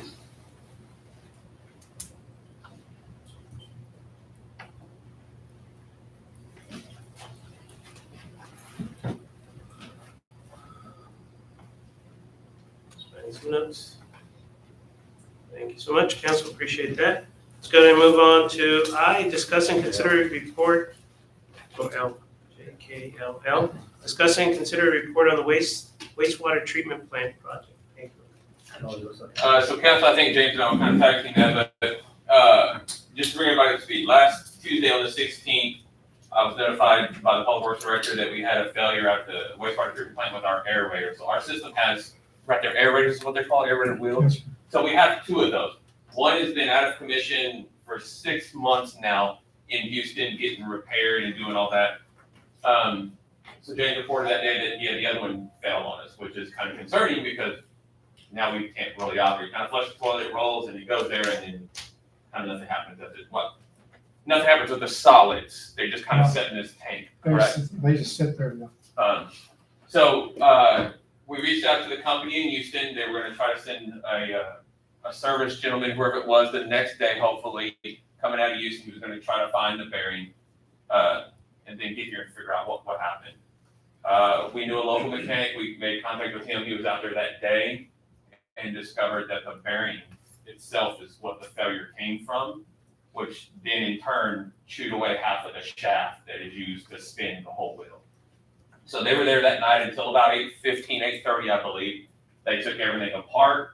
They immediately drove the shaft to a shop in Austin. The next morning, it was there by 8 o'clock the next morning, and was on their bench getting power washed and rebuilt that day. We worked with them in tracking down a bearing out of Dallas, I believe, and had it overnighted. So luckily, this mechanic was able to work on it and do the repairs. It wasn't specific to a wastewater repair specifically, but it was more mechanical parts that he was familiar with. So good news is we got it up and running. Just a couple days later, we were down for 3 days total. We were down Tuesday, Wednesday, and Thursday. Halfway through the day Friday, I think I see but we got back up and running, which is good. The other wheel should be delivered with the crane on Wednesday to fit the other aerator wheel in. So that's kind of where we are in the wastewater treatment plant. You saw the bill on there for tonight. It was about a $19,500 repair. The other 2 together with doing everything was right around 50, a little north of 50.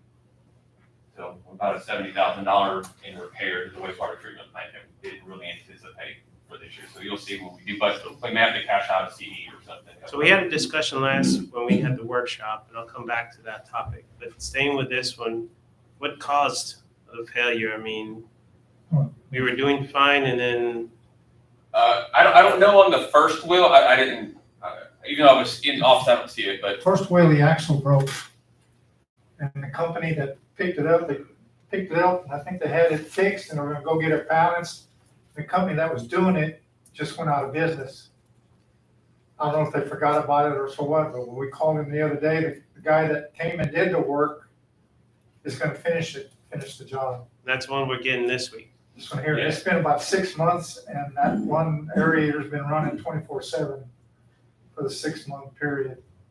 the letter I got from the mechanic that did our recent repair, his official statement as to the failure was due to the lack of maintenance of the bearing or the lack of greasing the bearing, and it just running nonstop. When I say anyway, the shaft is about this thick of just solid steel. When the bearing failed, it would spin, so you didn't have enough grease there, enough that the bearing eventually seized up, and then the shaft began to spin inside the bearing, and it ate about half of that bearing away. My understanding on the other one, is it, and I wasn't there, I can't tell you 100%, but my understanding on that one is it possibly did the same thing where the bearing failed and it spun inside that and ate the entire shaft away until the shaft actually broke. And that's why that one's a little more, and I'm assuming when it did that, it kept spinning, and maybe got the other side too. So we're working, I've asked PRC to develop an actual sheet. So when we're doing maintenance, it says, do this, do this, do this. And talking to the mechanic, we should be greasing those bearings, especially this one because it was running nonstop 24/7 for about 6 months, we know for sure. And we just don't have any documentation on when it was ever greased in that time frame. How often is it supposed to be greased? They recommend with running nonstop like that, every day, every couple of days, a couple squirts of grease in it. My understanding in talking to people that deal with bearings all the time, the only 2 reasons they fail is no grease or over greasing. So we're actually working, the mechanic told me they do have auto greasers, and I believe that's what they're putting in the new plant, right? I think they're going to auto greasers. Then we're gonna have to worry about it. We don't have to worry about a person going after greases. So he's gonna look at cost to do an auto greaser on our current plant. That way it gets us through until we get the new one up. I guess $70,000 in repairs on maybe just a couple squirts of grease, maybe, if that's really what it was.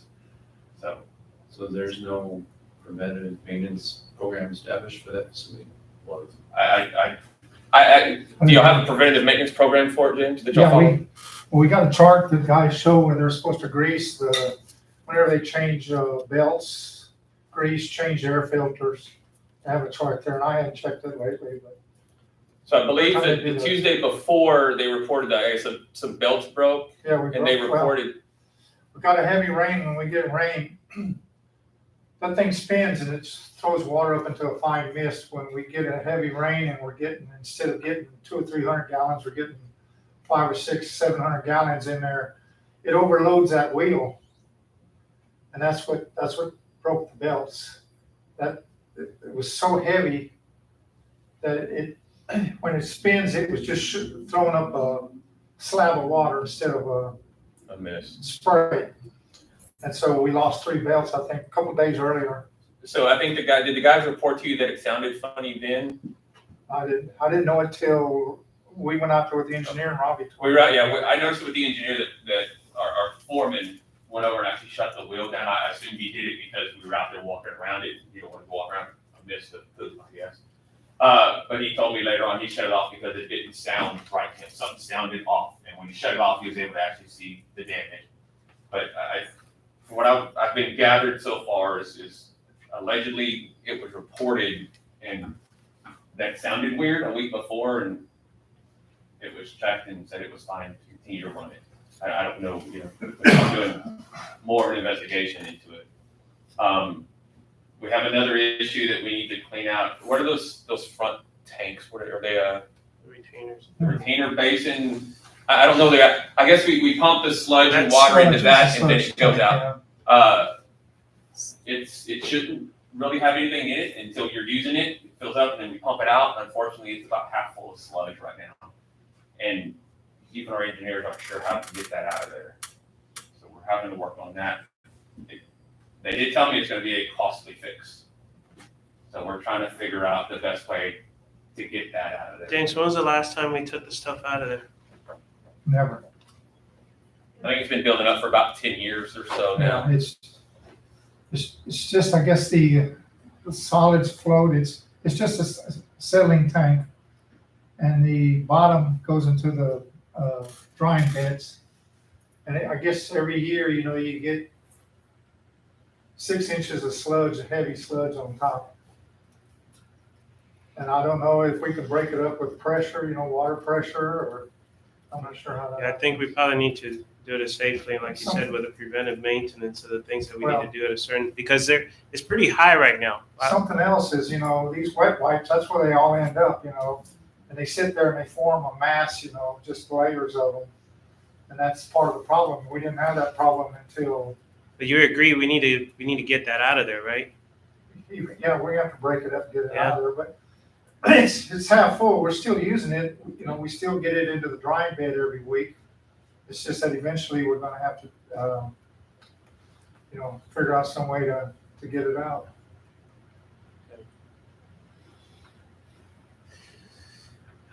Well, we got some work. We definitely got some work on that. We need to be able to, and especially in those retainer tanks, we need to get that stuff out of there. It's been 10 years. Digesters. Yeah, it's What do you been, call it? Digesters. Digest. yeah. Yeah, It's, there, it's been 10 years since.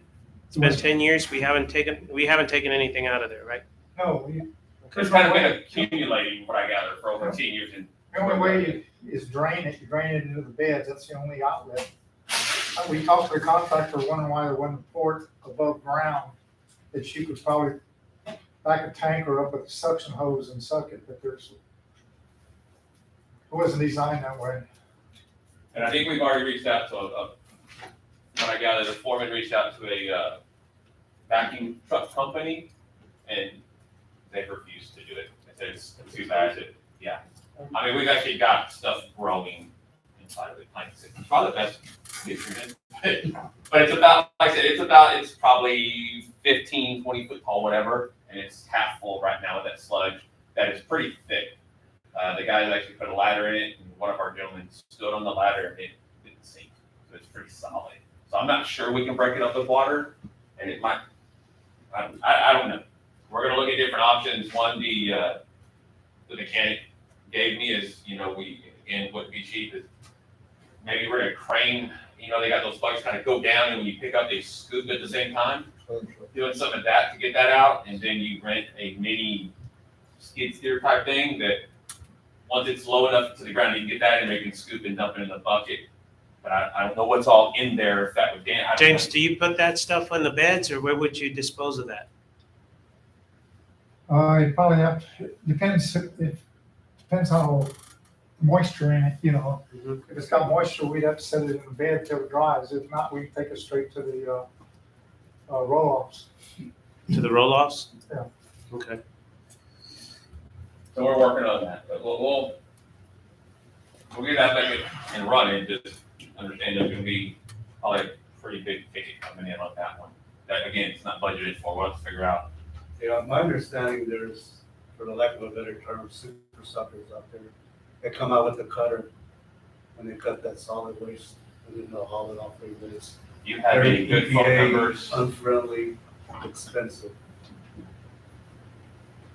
But we now have a grease gun. So our guys, that day they got up and running that Wednesday, I told our guys to go buy a grease gun, because they weren't sure where theirs was. What are we paying the sludge haul off every month? For what's in the drying beds. But we can't get what's in that basin now because it's set and settled so long and solidified, we can't even get it to flow through anymore. And if we don't, at some point, we just keep going the way we are, we keep filling up, and we're We full. need to get it out. We gotta get We it need- out. Also, we need to get it clean. So, Matt, Kind of like the please. septic tank, I get, And right? James, We let's fill it. figure out a way, come back to the council. We gotta figure out, be able to We're looking. make sure that we can get that running at as efficiency as possible, so. But TRC is gonna work on creating an actual plan. It's just, when you go out there, this is your checkoff sheet. You do this, you do this, you do this, and it'll be signed off by two guys. That way, if one guy says he really didn't, the other guys have to sign off and agree to that. So that way, if it didn't get done and we can prove it, we got two people. So as Miguel mentioned about PMs, and a couple of meetings ago, I talked about proactive. It's better, it's less expensive than reactive. And you being the department, head of all the departments, and you got nothing else to do all day long. Have you looked into PM schedules for each department? Or can you look into them and just to see if we have something established? Not necessarily police them, but just at least to see I can. if issues like this are addressed. I think really the only three is police, animal control, and public works. Public works obviously being the biggest, because the biggest machine. I can tell you on the police side, just because I helped set it up, we have GPS monitors in all of our police cars that one tells us where our asset is 24 hours a day, 7 days a week. But two, it has a built-in feature that we created in the vacuum that said, hey, every 3,000 miles, sends us an alert that that vehicle needs an oil change. Every X number of miles tells it needs air filters, it needs tire rotation and balance. If we can rotate and balance our tires, we can extend those a little. So we created that program in the police The problem is, I've got it set up to send me a text, and inevitably, every time a car needs an oil change, it's at 3 or 4 in the morning, you get a text. I still get them too. So, but on the public works side, I mean, the wastewater treatment, I wouldn't even know what they were supposed to, I mean, I can take for expiring, but we need to work with the engineers to tell us on that, what the well, everything. And that's what I'm talking about in general, just overseeing the departments to see, because each department, I'm sure, has their own list of PMs that are required and the frequency. I've been trying to bite, I guess I'm trying to bite my tongue, but in July, I've been here, or August, I've been here 18 years. When I came here, there was 8 of us in Public Works. And now? Now there's 5. Yes, sir. How many meters have we put in? Look at Lakeshore, And 125 Charles meters. brought that up the last meeting we You were know. here too, about looking at So, additional I mean, personnel. you got us so spread out thin. Yeah. You know, I agree. last week, we couldn't even read meters. We were 3.5 days last week. We didn't finish. We're not even finished today yet. I agree. And that's one of the items we talked about in the upcoming budget, to look at getting 2 additional personnel. Yes, sir. I agree. No, I mean, that's all I have to say is like, sounds like we almost need somebody out there full time until we get that stuff automated. But even then, you got to go check on it and make sure the automation's running. So, I mean, it's checked on a couple of times a day. It's just that they don't have the time to spend out there. There's something in here to do all the time. But it's checked on first thing in the morning and then before they go home. well, I feel like this is a prime example of you need more people. Yeah. Thank you. We all agree, but I think, and I don't know if you were here, my understanding is when we had the employees, but we reduced, the council at the time reduced the force in public works because they said, well, we're giving the gas system to somebody else, so we're gonna take that away from you. And that's kind of, to me, it's kind of thinking backwards, right? How do we keep them in the system, keep them employed? Because there's plenty to do. And like I said, they need our help to keep things going, but we also have to ensure we're getting preventative maintenance done. My job is to tell you to me, if that was a bearing failure and some squirts of grease could have saved us $20,000, that's a pretty big oops almost, But that's why we need to work with Public Works. And I'll work with James and find whatever check sheets they have or what kind of maintenance records we have, what should be maintenance, and work with James. You tell me when this needs to be maintenance and how do we track that? How long has the sewer plant been out there? 20 years? 02. 02? I sat in here in a council meeting and I think that engineer is deceased now. I was here in that council meeting when we discussed all that, 'cause I got hired in 99 when we were doing the planning. They told the council, you're probably gonna need somebody out there full time. And the problem is, back then it seemed unreasonable to just have somebody hang out at the sewer plant all day long. Doesn't seem so unreasonable right now.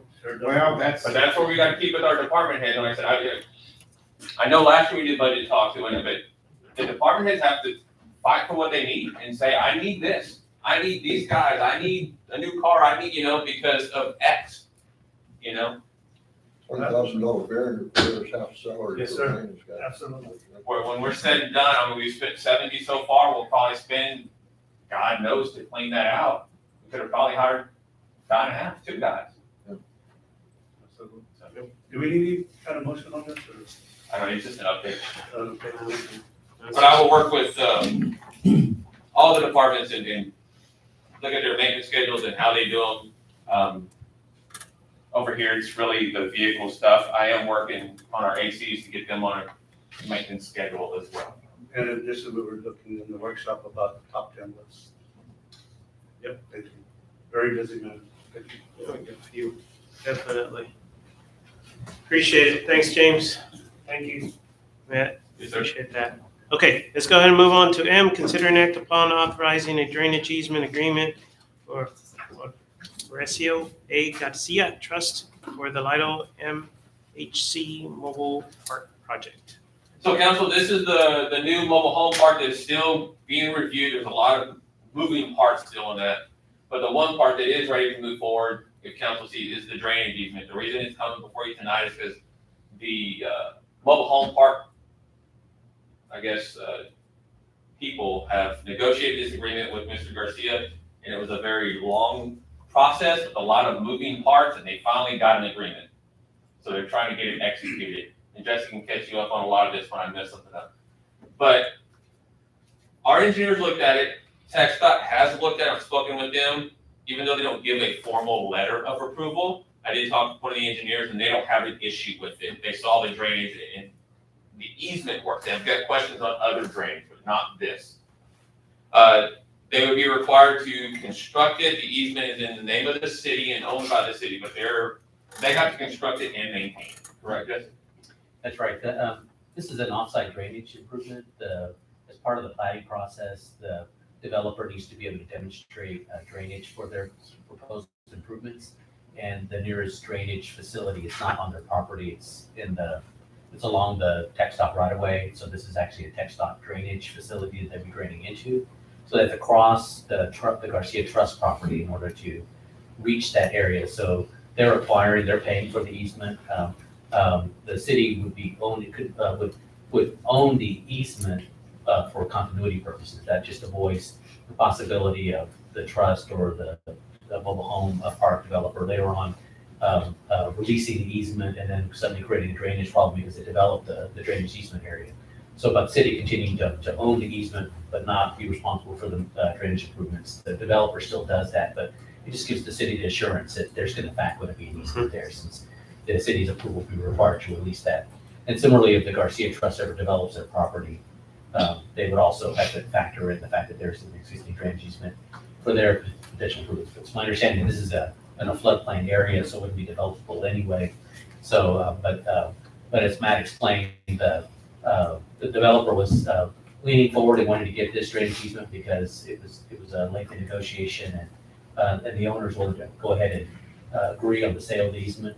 So the developer, Mobile Park Developer, will be paying for the easement, but the easement will be granted to the city, and so the city will hold that easement. So that protects actually all of them, so that they're aware of the fact that there's a drainage facility that's. This is only a portion of their drainage. They have still got some more drainage that runs out to Benton City Road that our engineers are looking at, TxDOT's still looking at. It's on the backside. So this particular agreement is not part of the Benton City, Lytle, Somerset area? Benton City Road? No, it won't control any of that drainage. They've got a detention pond in the back that's catching some of their drainage. And it's along And then 35? when it shoots out, this runs into the creek next to the Pacadilla Jalisco, and it runs down under 35 and out. TxDOT has seen that, and they're confident that it will not add to any of their stuff there. There is concerns, they did say they've got concerns on the other drainage that's going out to Benton City Road, that it does affect them, and they need to see more on that. And so does our engineer. So it just needs, Well, Mayor, I move that we authorize this drainage easement agreement between Horatio A. Garcia Trust for the Vital MTC Mobile Home Parkway. okay, I'll second that, Mayor. okay, got a second. Any further discussion? All those in favor? Aye. Any opposed? Thank you. Okay, let's go ahead and move on to N. Consider and act upon appointing members to fill vacancies on the Planning and Zoning Commission. So we do have a new councilman, but unfortunately, I created a vacancy on our planning and zoning commission, so we need to appoint a new member there. I don't know how y'all want to do it. I don't know who appointed who, what district at this point, we just need to get it filled. Do we need one, or how We many? need one, correct? This one. So we just need to have somebody give us a nominee or at least take 2 weeks to go find somebody, however y'all want to move forward on that. Any of you have somebody in mind, or would like to take? Who's currently on the Planning and Zoning Commission? Alex Sawicki, Albert Medina, Kenneth Samzow. You were on it, and who was the fifth? William Simmons. Oh, Wayland Simmons. Okay, there you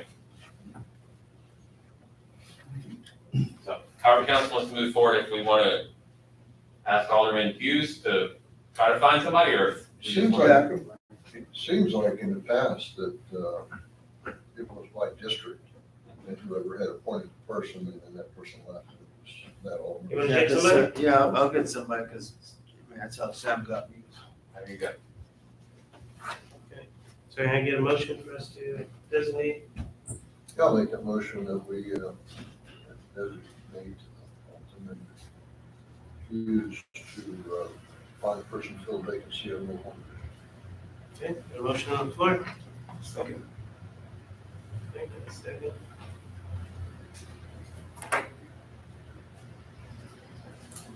Any further Sorry. discussion? Let me correct that, I said mobile home commission, I mean planning and zoning commission. Okay, so, Yes, I corrected it. okay, amended to go ahead and say, okay, planning and zoning commission, time for Richard to go ahead and do that. Amendment on the second? I'll second. Okay, got a second. Okay, any further discussion? All those in favor? Any opposed? All right, thank you so much, council. And we'll move on to, consider and act upon appointing members to fill vacancies on the mobile home commission. So this has been vacant, I believe, for some time. They've been trying to find someone to fill it, and they can't. So we're not coming to council. I don't know who appointed, I don't really know who's on that one. Who's on that? Donna, Donna Hendricks. Jessica Rio, Mr. Someone who's a village Rob Wood, Oh, Troy Wood. Troy Whitney. and, Miss, Miss, I don't know who appointed who, but again, we're at the same point, we just need to find somebody. They're a member short, they've been trying to fill it themselves, and they can't find anybody. Where, I mean, looking at homes, where we have a larger concentration of mobile homes? Is there a designated, I know they're everywhere, but is there like a certain area where we normally see a lot more? the one that I deal with has been everyone. I don't think we have a specific area. No? I'm just saying, making sure that we have somebody in that area representing. So, There's a lot of mobile homes now, city one, is all of that in the city limits, or city limits? To the creek crossing, basically. Charles, is that yours? Crosses just past the school. I think that at First Street, talking First about Street, First Street, yeah, it goes out to the creek. Yeah, I'd have to, I'll probably find somebody, but you need two, right? You need No, two? we only need one. Oh, one. Just one. Okay. unless we want to give Miguel some homework. Like that voluntold. No, I don't know who, I can't even remember who I nominated. So, Miguel, you want to try? I already have, I'm looking for, The ethics commission. Oh. I can find somebody, Mayor, for the mobile home commission. You can find somebody? Hopefully. Yeah, hopefully. So How much are we paying them? A lot of zeros. Can we get a motion for us to go ahead and designate Charles? Yes, I can make that motion too, that we designate Alderman Gates to find a person to fill the vacancy on the mobile home.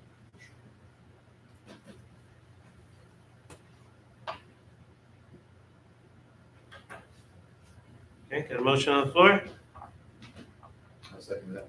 Okay, got a second? Any further discussion? Mayor, we're saying, they're originally appointed by aldermans for their district. And we don't have a time limit, max time limit of 2 years that they can serve or concurrent with their district person. I mean, we're saying that, the aldermans originally appointed them, but how long ago was that? And I know that this is not committees that people are just standing in line to be in, and more than likely, if we were to put some kind of time limit on it or X time on it, it would be basically, well, we'll just leave the person there, because we don't have anybody new. And I think that's what we're in. I think of a lot of the people on the mobile health commission and even the, they've been there for some time Right. because we can't find someone else who's willing to do that So- job. If a new alderman were to come in and want to replace that person, shouldn't they have the opportunity? That's my thinking. I don't disagree with Charles, choosing one for that district or for that area, that's fine. But I think we need to look a little bit further into this. I know that's not part of the agenda item for today. Internally, we will work, when I say we, I'm Paul, in trying to talk to each person and say, do you remember what councilman appointed you? And then we'll create that list to determine So- this was appointed by District 1, 2, 3. So can we, the halfway point, can we go ahead and look at those that are already in there and see if one of the districts is not, and pass that info to Charles and let Charles maybe help us with that one area? Maybe he knows somebody that might be interested. We'll try to figure out a timeline, if maybe they can remember how long they've been serving.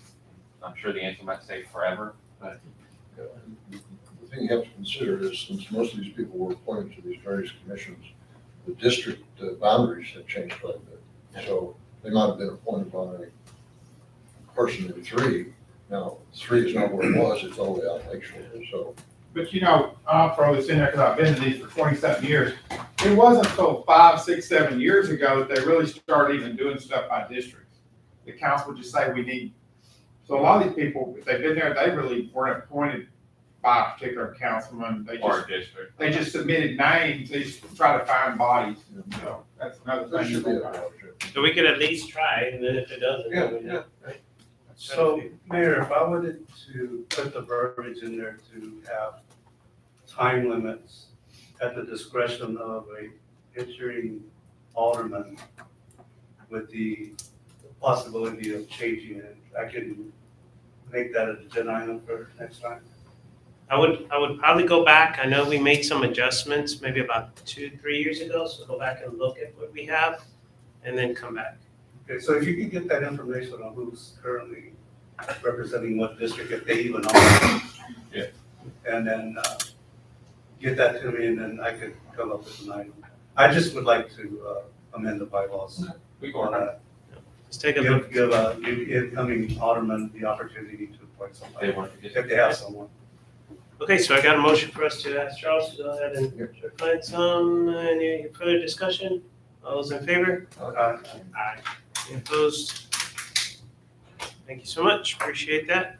Let's go ahead and move on to P, consider and act upon the resolution number R23-05, supporting the City of Lidle's application to the Texas Department of Transportation 2023 Transportation Alternatives Set Aside TA Call for Projects. Council, at that time, we're ready to start working. Kimberly Gordon sent this to us. We need to pass the resolution by council. And on a side note, you'll start seeing email from me asking you for a letter of support as well.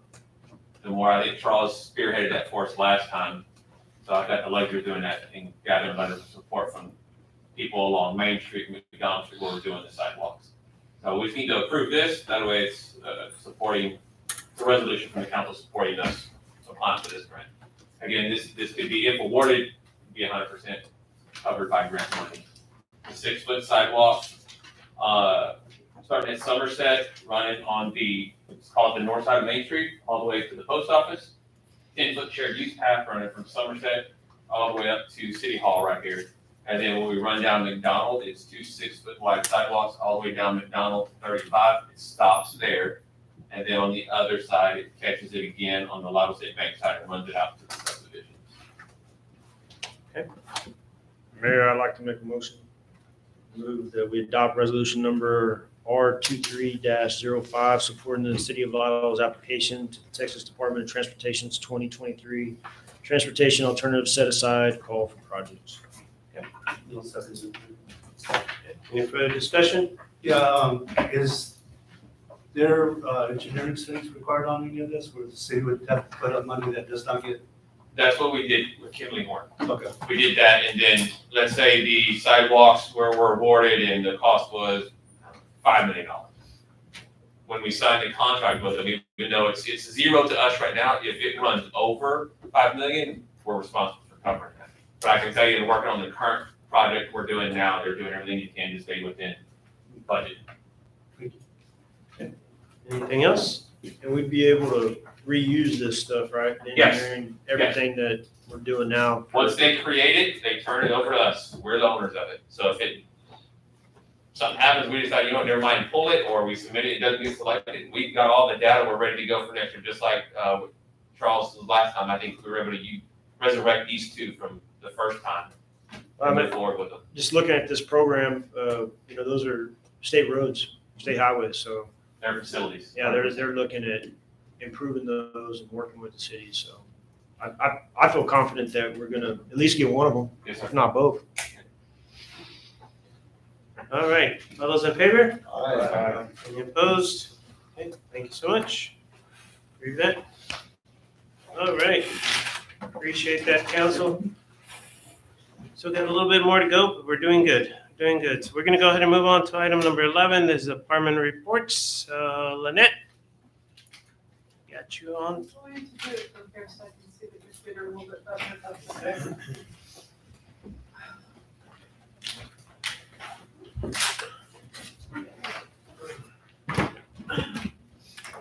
All right, this is gonna be the April.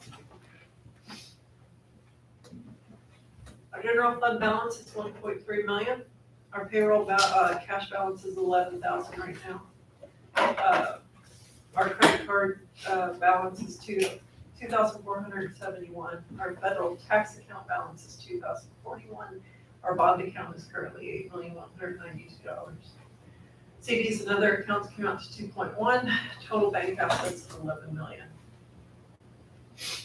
And I will send this all to y'all after I'm done. Are you done, Charles? I'm done with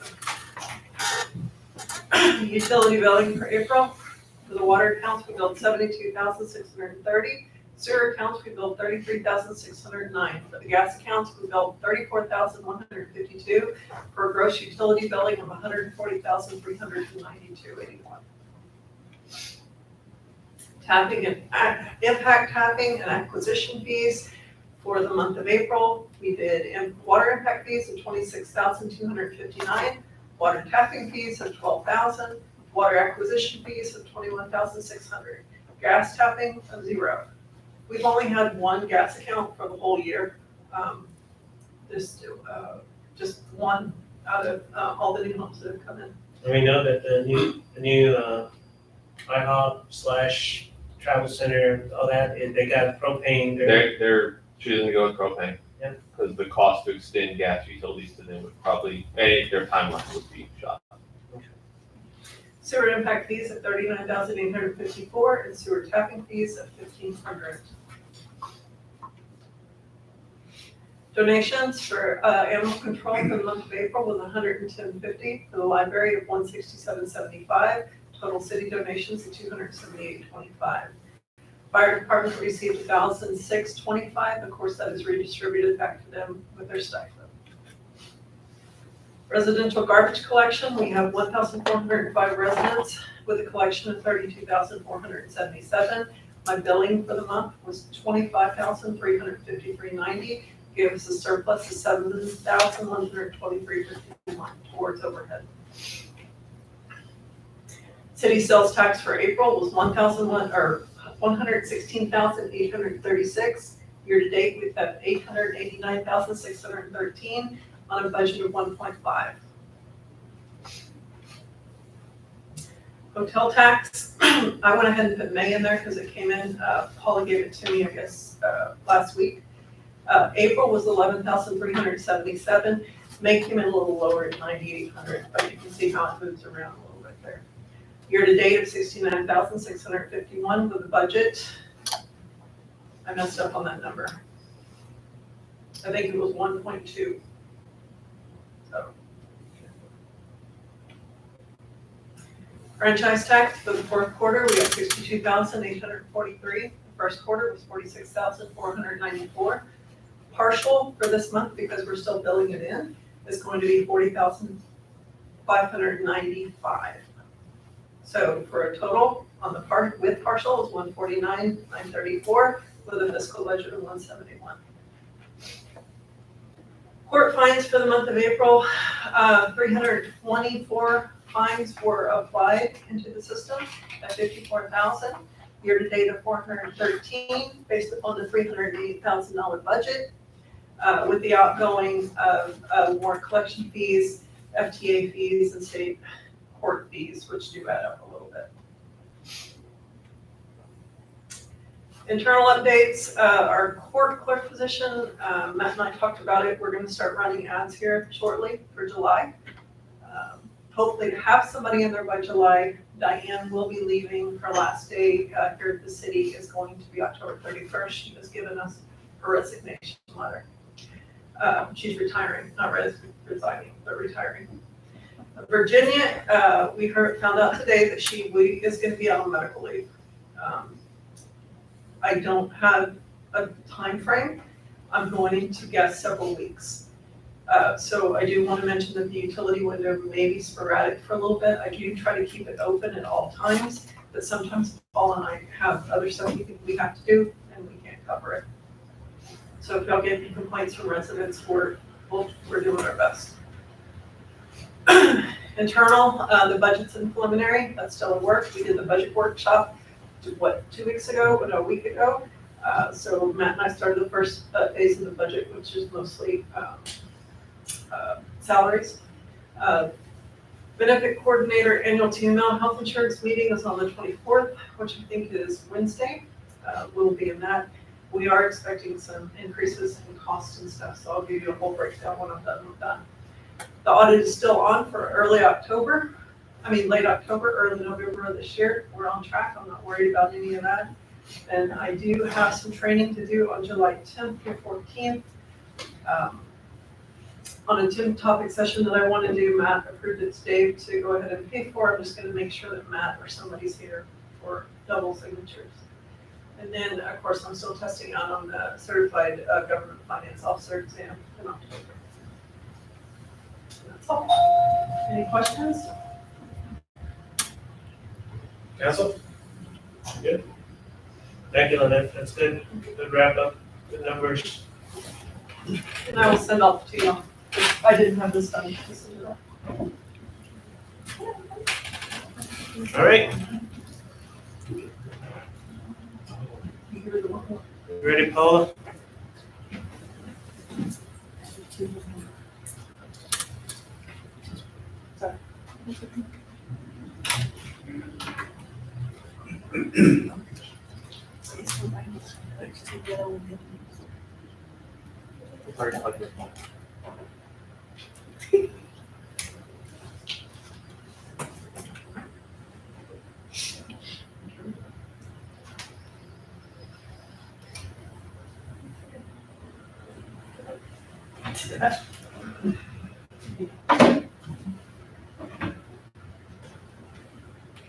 It should all be correct. I think with the wrong side, but it's got the right information. So for April, should be April, total permits will be 9, and they were on new homes. So in April, with $22,330 that came in. For year to date, $75,360, and we budgeted $125,000, so equal to 60.91% of the budget. Total inspection for 52, plans review, mainly electrical, that was most, items, right on walk. Board inspections for plumbing, and mostly have work with weapons, and a top out. Collections on taxes, we collected $5,888.88 for ad taxes. In the liquid tax, we had $1,937.95. For penalty and interest, $1,911.11, and the attorney cost was $508.41. We had no derivation penalty, so the budget was for $853,683. So right now we're at 89.26% of the budget. And that's pretty much all I have. Is that When's our next senior? Is it coming up? I know we have the community outreach in June, but that one's coming up. Okay. Question, council? Okay. Okay, so I'll cover this because we have city council. I think everybody else got it on Friday. Students' obligation, $8.5 million. $1 million was towards the streets. We did get our, let me talk about the sidewalk grant project. We're 30% design completion. I had that meeting already with them. Within another week, we'll be at 65%. At this time, we don't believe there are any conflicts. The conflicts we have are very minor, so therefore we don't anticipate any extra cost. We are working with them. They had some items in there that, like, one was paving of the intersection at Reese Foster Way and Cottage. They said, we gotta repave that. I said, great, we're already doing that as part of the project possibly, so take that out of your budget, along with signage and street marks. So we're trying to keep that budget back down and stay within what we're awarded on the grant. Street paving, those bids did come in. We opened it, the lowest bid was $659,410. You can see we budgeted for street paving $594,925. So we'll have to make a decision on how we want to move forward. Do we want to cut streets out of it and not do them to get back within that 594, or do we want to look and see if there's money in somewhere else that we want to add to it to be able to do them all? However we want to move forward. Water sewer projects, we got a lot of moving parts there, but we're spending money a little bit here and there. We do have the preliminary plans for the wastewater treatment plant. James has already kind of looked at them. The new wastewater treatment plant will not be an exact duplicate of what we have. When ours was designed, it was for 450 million gallons per day. They use a factor of 200 or 250. Well, the state has since changed that factor to a different number, so it reduced our actual calculation for our wastewater treatment. So it went from like 450 to 325. So they're going to design the new wastewater treatment plant to be a hair larger than our current one, so it'll get us still back to that 900,000 gallons per day, which is what we're looking for. Saddle Ridge phases 2 and 6 completed with home construction. Again, phase 1 is pretty much done. They have 69 homes planned. They've got 65 completed. 3 or 4 is going to remain open until they finish out the whole project. Phase 6, if you've not been out there, it changes every day.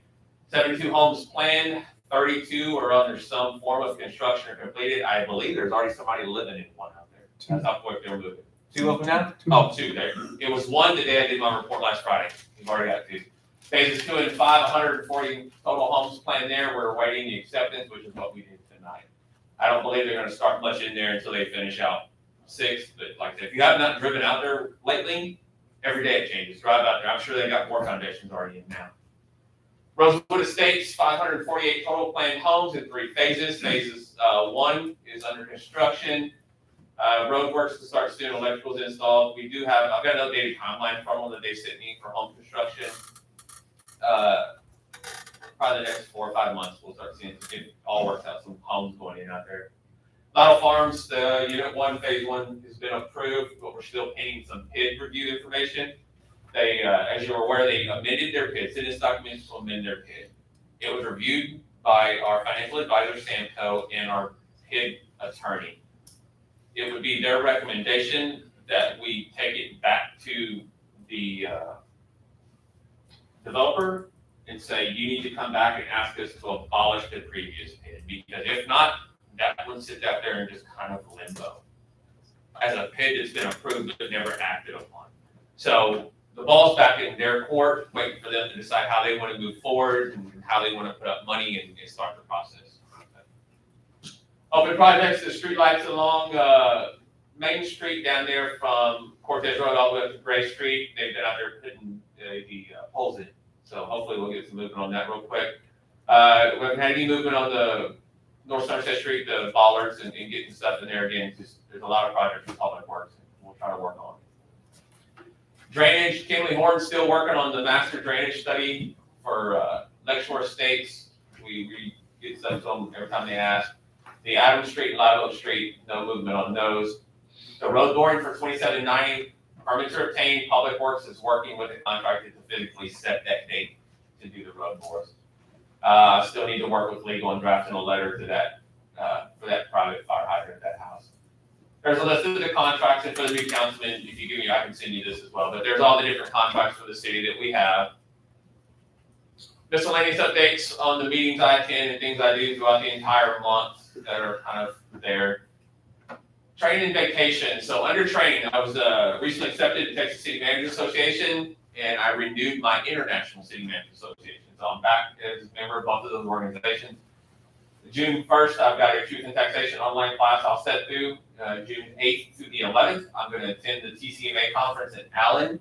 June 15th, I'm headed up to Georgetown. I'll leave the day before for a legislative wrap-up that they're having with TML up there.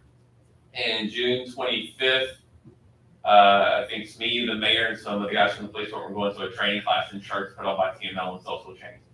For the month of June, I've got vacation planned for June 22nd through the 23rd.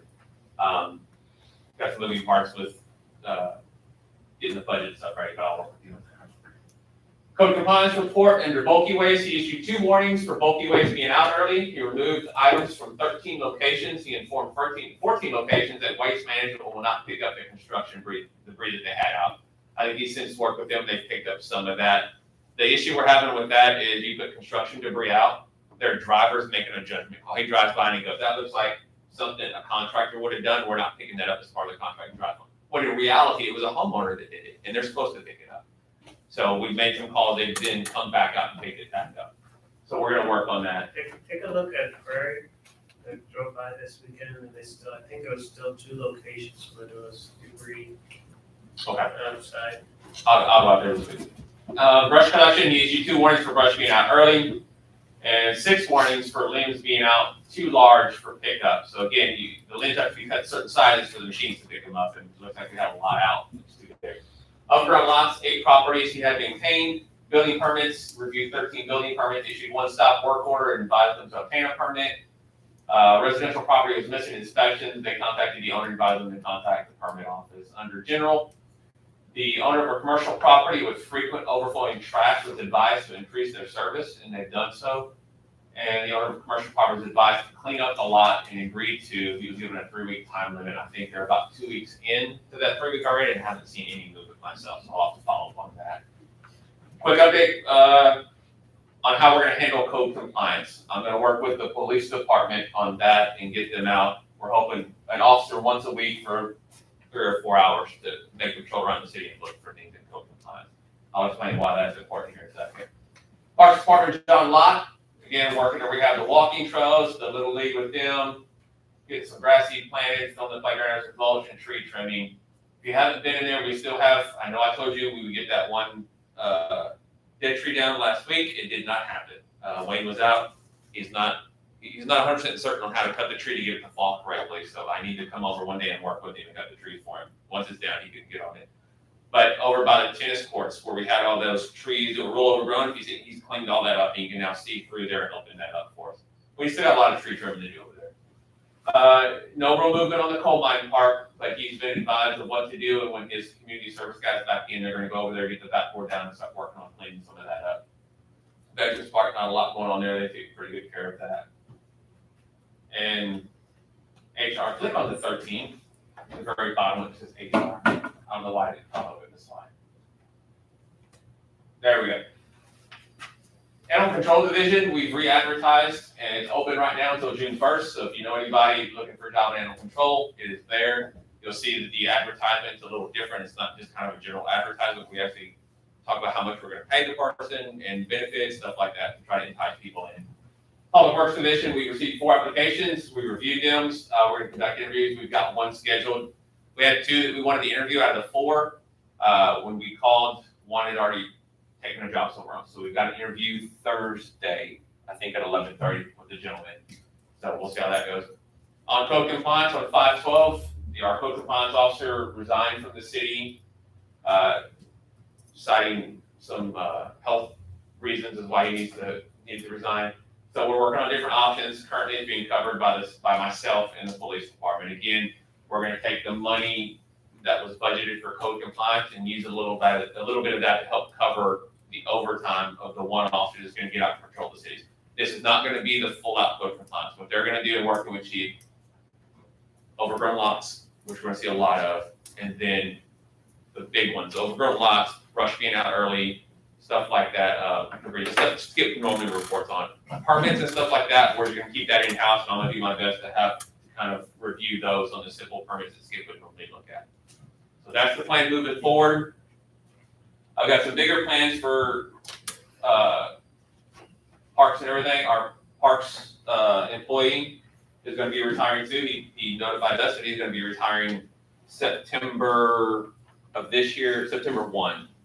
So a couple different options moving forward to think about there. I've got some pretty ambitious plans on how we can revamp parks and code compliance.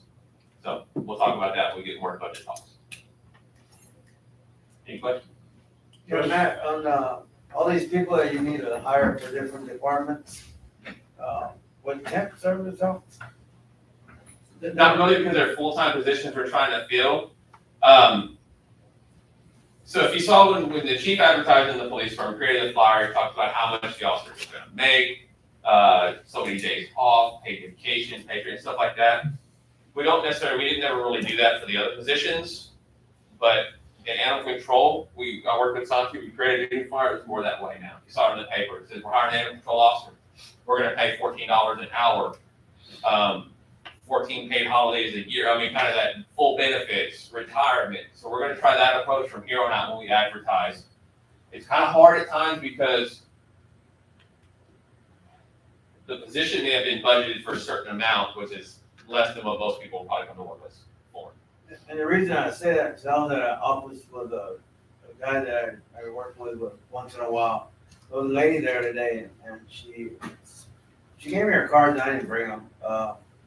Said that they are really a big company, they work from state to state, sometimes other countries, but anyway, I mentioned that we got some openings here.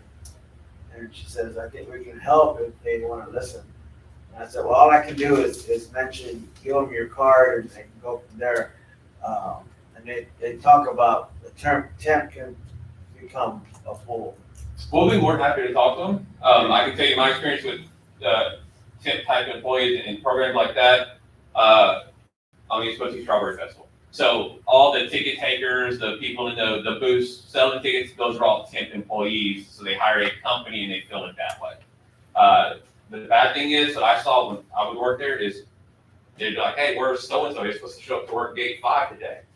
He just didn't want to show up today. Or I don't know, he just left. I don't know what to tell you, the gate's open. Because there's no buy-in from them, right? They're just like, well, let's leave today. They don't, who cares? So, yeah, if we can do things internally, hire the full-time people and move forward. But it's hard, I can tell you, it's harder and harder to fill positions. That's why we gotta really look at our salaries, what we're paying, you know, what we offer and really sell the city. And why it's a good idea to work for us versus the next town over that's paying X, $50 more. Look at benefits. I think it's a lot of people, I can tell you, when I first started working for the city, I didn't ask what's retirement, what are the benefits like, you know, I was too young, I didn't care, you can give me a paycheck, sounds good to me. Thank God. So we changed it now, I think we really, it's how we sell the city. But my experience with temp services is, you go through a temp service and then depending on the company or the city for a certain amount of months, and then when they get through their probation period, whatever amount of time you said, then they can be full-time employees. That's. So I've dealt with that a lot in the past at other companies. What happens is it's an elevated rate. So you pay somebody $12 an hour, they're charging you $25 an hour, okay, to offset their OB, okay? And then at the end of that term, what they want to do is for you to pay them out. So you could pay anywhere between $10,000 to $50,000 depending on employee. So it wasn't always beneficial to do it that way, but a lot of smaller companies or companies that didn't have an HR department would go that route. But with us and our limited budget, there's no way I can recommend that. We're doing okay. I think we're fixing, I won't say issues, some of the known things that, hey, this is maybe why it didn't work, let's change it. You gotta be willing to adapt and change. If this didn't work, do a different way this time. And we're gonna see how it works with public works or with animal control. Brush pickup was last Monday.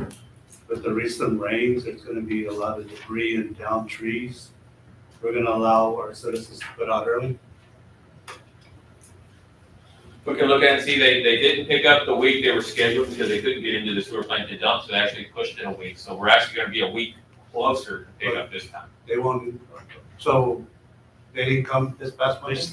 No, they did, but they were supposed to actually be out the Monday before, right, James? I saw them out Last week. Yeah, they were out last week, but the week they were supposed to do it and start, they couldn't get into the sewer plant. So they pushed it a little bit. So I'm just asking that the city take into consideration that the fact that there was a lot of rain, a lot of damage. And if I won't tell you people- till Ken, but we probably won't have somebody out there specifically looking if you were out a day Yeah, earlier. because We we had- bring in somebody to trim trees or bring down a tree that. We had a tree fall at the community center we saw Saturday night. The second item was, with all the rain that we had this past weekend, it's a reminder to a lot of people they're in flood zones. So, the citywide drainage plan, how's that coming along? We don't have a citywide drainage. No, but we have people looking into it, right? We have, We were part of a grant, well, I think about it, we were part of a plan that was created with a grant through Medina County. They reached out to us, so we got put in their plan. So now that we're part of their plan, we can use that to leverage it for grant money. So if we see a grant comes out that talks about remediating drainage or something like that, then we can say, hey, look, we were part of this approved plan through ACOG, the state, whoever, and our top priority is drainage. but don't we have something in place right now where we're looking at the city of Lidle and identifying the flood zones? Look I at thought that's what we were looking at. No, we're doing it just for In Lake addition Shore. to the city. No, Because we're- one of the comments was made is that if we spend this money on Lake Shore and when we do the citywide. That would be the next phase. So Right we're now, not doing anything currently for the not for city? the entire city, no, sir. Lake Shore alone was 125,000. Imagine for the whole city what that would cost us. Okay, I'll talk to you offline then. No, it's for the drainage utility is what you're thinking about. No, I know there's a fund that we're looking at, but I thought we had to first identify where we have problems. We know that once the drainage utility is established, and then we can actually afford it, because like he's saying, it's gonna cost $800,000 to do a citywide study. So we're gonna be able to pay for it that way, otherwise we don't have that kind of money laying around. Topographical map, we need just to start at 140 grand. And you can't really do it without that.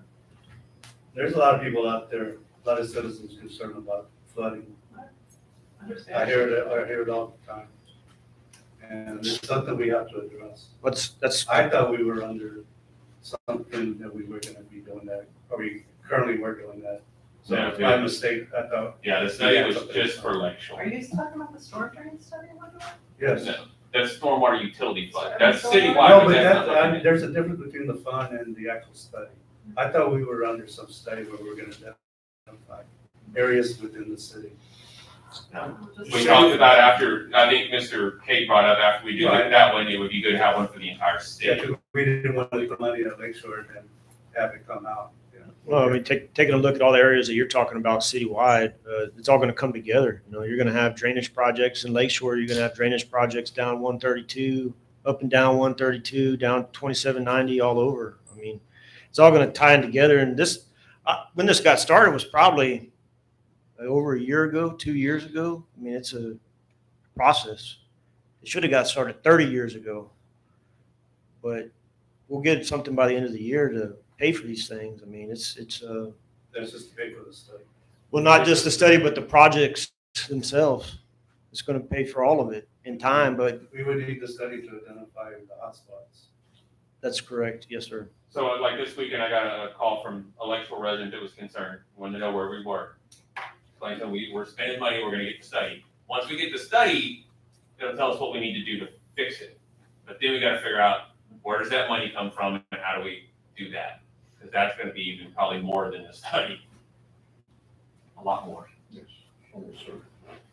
We're talking tens of millions of dollars to fix all our drainage issues over time. It's something that's, like I said, that what got me looking into that, however long ago that was, that this was a statute that was established like in 1990 by the state, and that people were, municipalities were assessing like $1 per lot, and then they've tweaked it over time so they can afford, more demanding projects. So that's why it's important to stay on top of laws that get passed.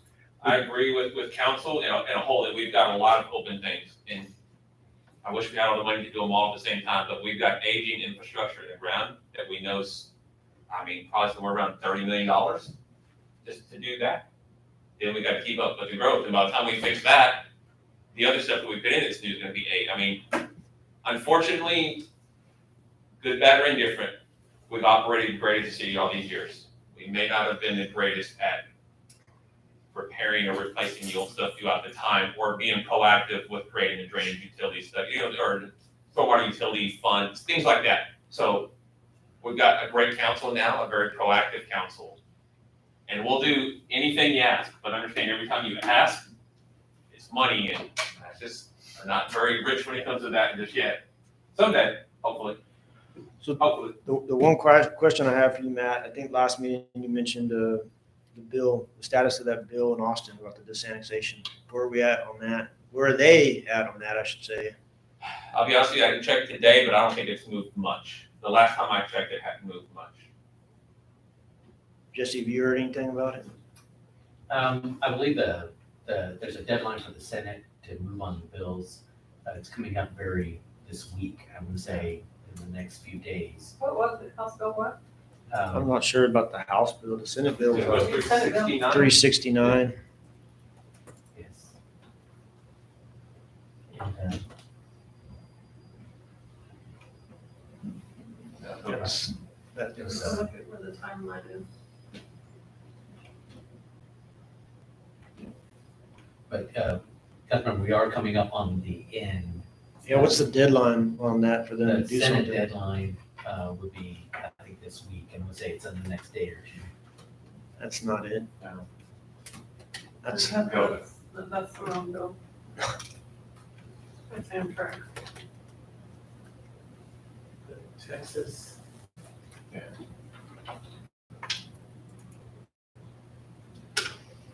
Right there, the one down. This one. On that one. Click on action. Where are we at? we're up top. It's in, it's on general state calendar. It's been on the calendar for at least a couple of weeks You want to already. go up again on that? Go to bill stages, very last. We made it through stage 4, there's still 3 more stages. I'm not sure. They can move really fast. I mean, they could finish off 3 in one day, I'm sure, but it hasn't moved a whole lot. And I bring that up because if it does pass, we're gonna need to formulate a plan. The city's gonna need to formulate a plan to figure out how we're gonna handle that. That's why I bring it And up. and I agree, but not just our city, every city Oh, in Texas. Yeah, I mean, at this point, I don't care about any other city because Liva's got enough problems as it is, so if that passes, it's gonna be bad. I think a lot of communities definitely looking at, and they need help in different areas. But I will tell you, I've been talking to a few folks. I didn't check it here today, and since this was the last week when I talked to them, they're pretty much, it's still the same as it's been in the last 2 weeks, pretty much on the calendar. So but I appreciate all the work, Matt. I think we're definitely in a lot better place than that we've ever been. I think the council has actually defined some issues and we've worked on them and we're way ahead of where we were before. We still need some work to be done, but I think we're doing a lot better. So I appreciate it. And I appreciate you guys joining us to be able to help out with that too. That's good. All right, let's go ahead and move on to number 12, executive session. I mean, go ahead and take care of this. We got a few little things. Call persistent to Texas Government Code, section 551.071. 1A and 2, consultation of the attorney, and section 551.072, deliberations about real property to discuss the following items. A, update, report on pending city litigation. Do we have anything, Jesse, on that one? Okay, so none on that one. And then I know we have one on there, review and discuss proposed lease agreement with Rise Broadband. So Paola, if you can please show us at 9:36 for us to go ahead and go into executive session. Gentlemen, if you can please join us. Let's go back to this door. We're going to sit.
And not before 10.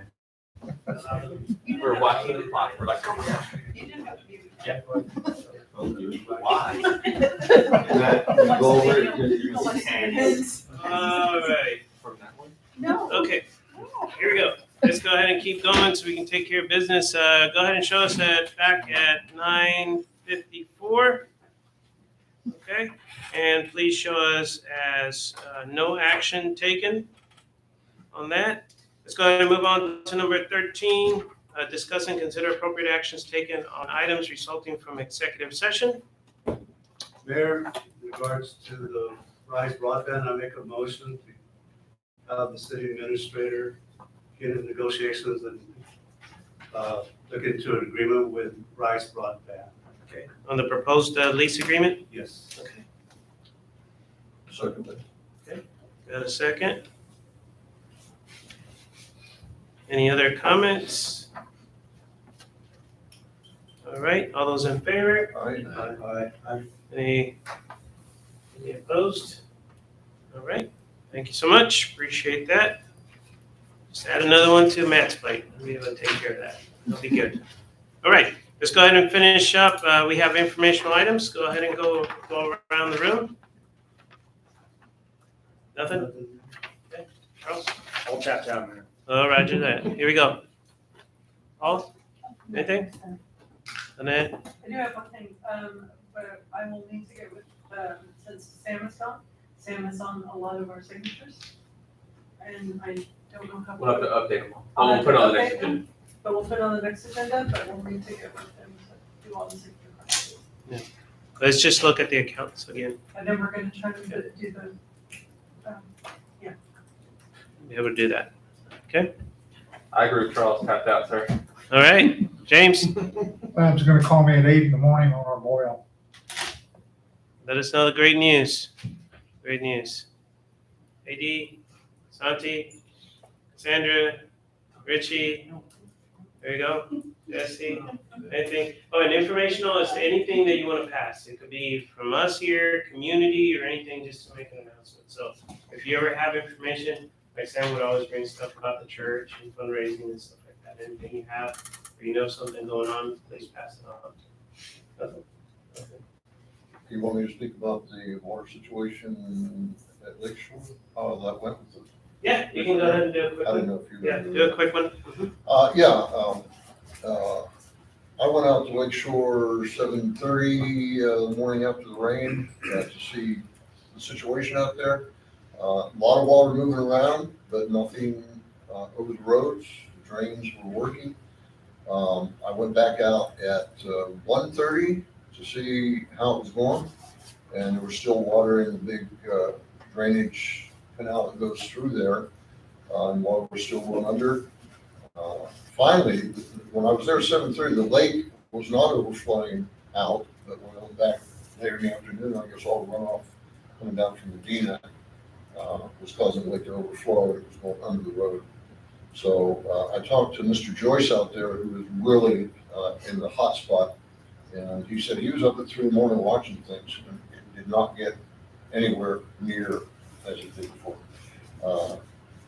I don't know if covering up the VMA canal helped, but we'll see. The ground's saturated now. If we have another night like we had the other night, that would be the true test of things. We do, though, I'll get with Matt and James, where the water goes under the road going into the new section of Lakeshore. There's 3 drain pipes right there. The water was moving okay under that, but there's so much brush from that point down to the lake.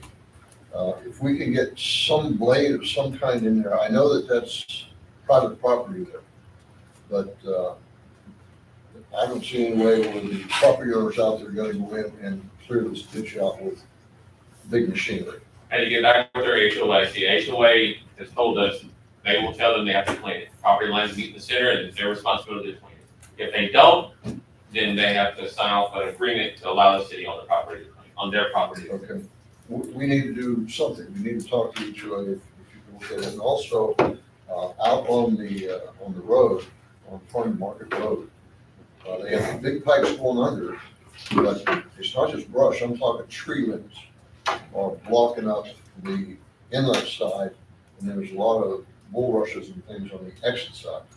And I believe that's state property. When I meet with TechDOT on our Main Street drainage areas that I'm working on with Mr. Rodriguez, we'll drive out and look at that one as well. I don't know when that's gonna happen just yet, but it should.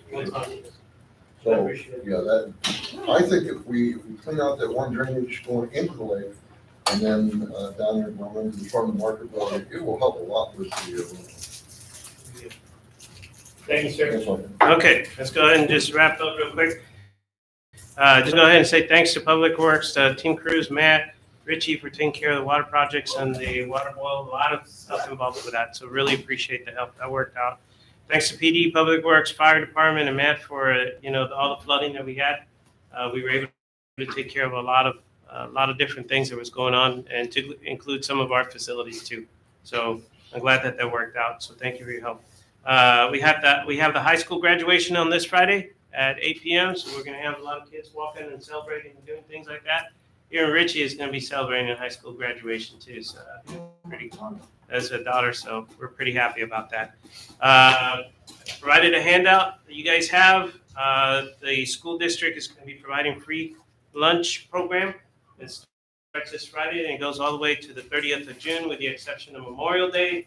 Please pass a word. This is a free lunch. If they're 1 to 18 years old, this breakfast and lunch, good, healthy, is going to be available for anyone. And if you notice on there, it's not limited. You don't have to live in Lytle to participate. So great program. Please pass the word around. We have funeral services for Ann Van Winkle coming up on the 2nd of June before our next meeting.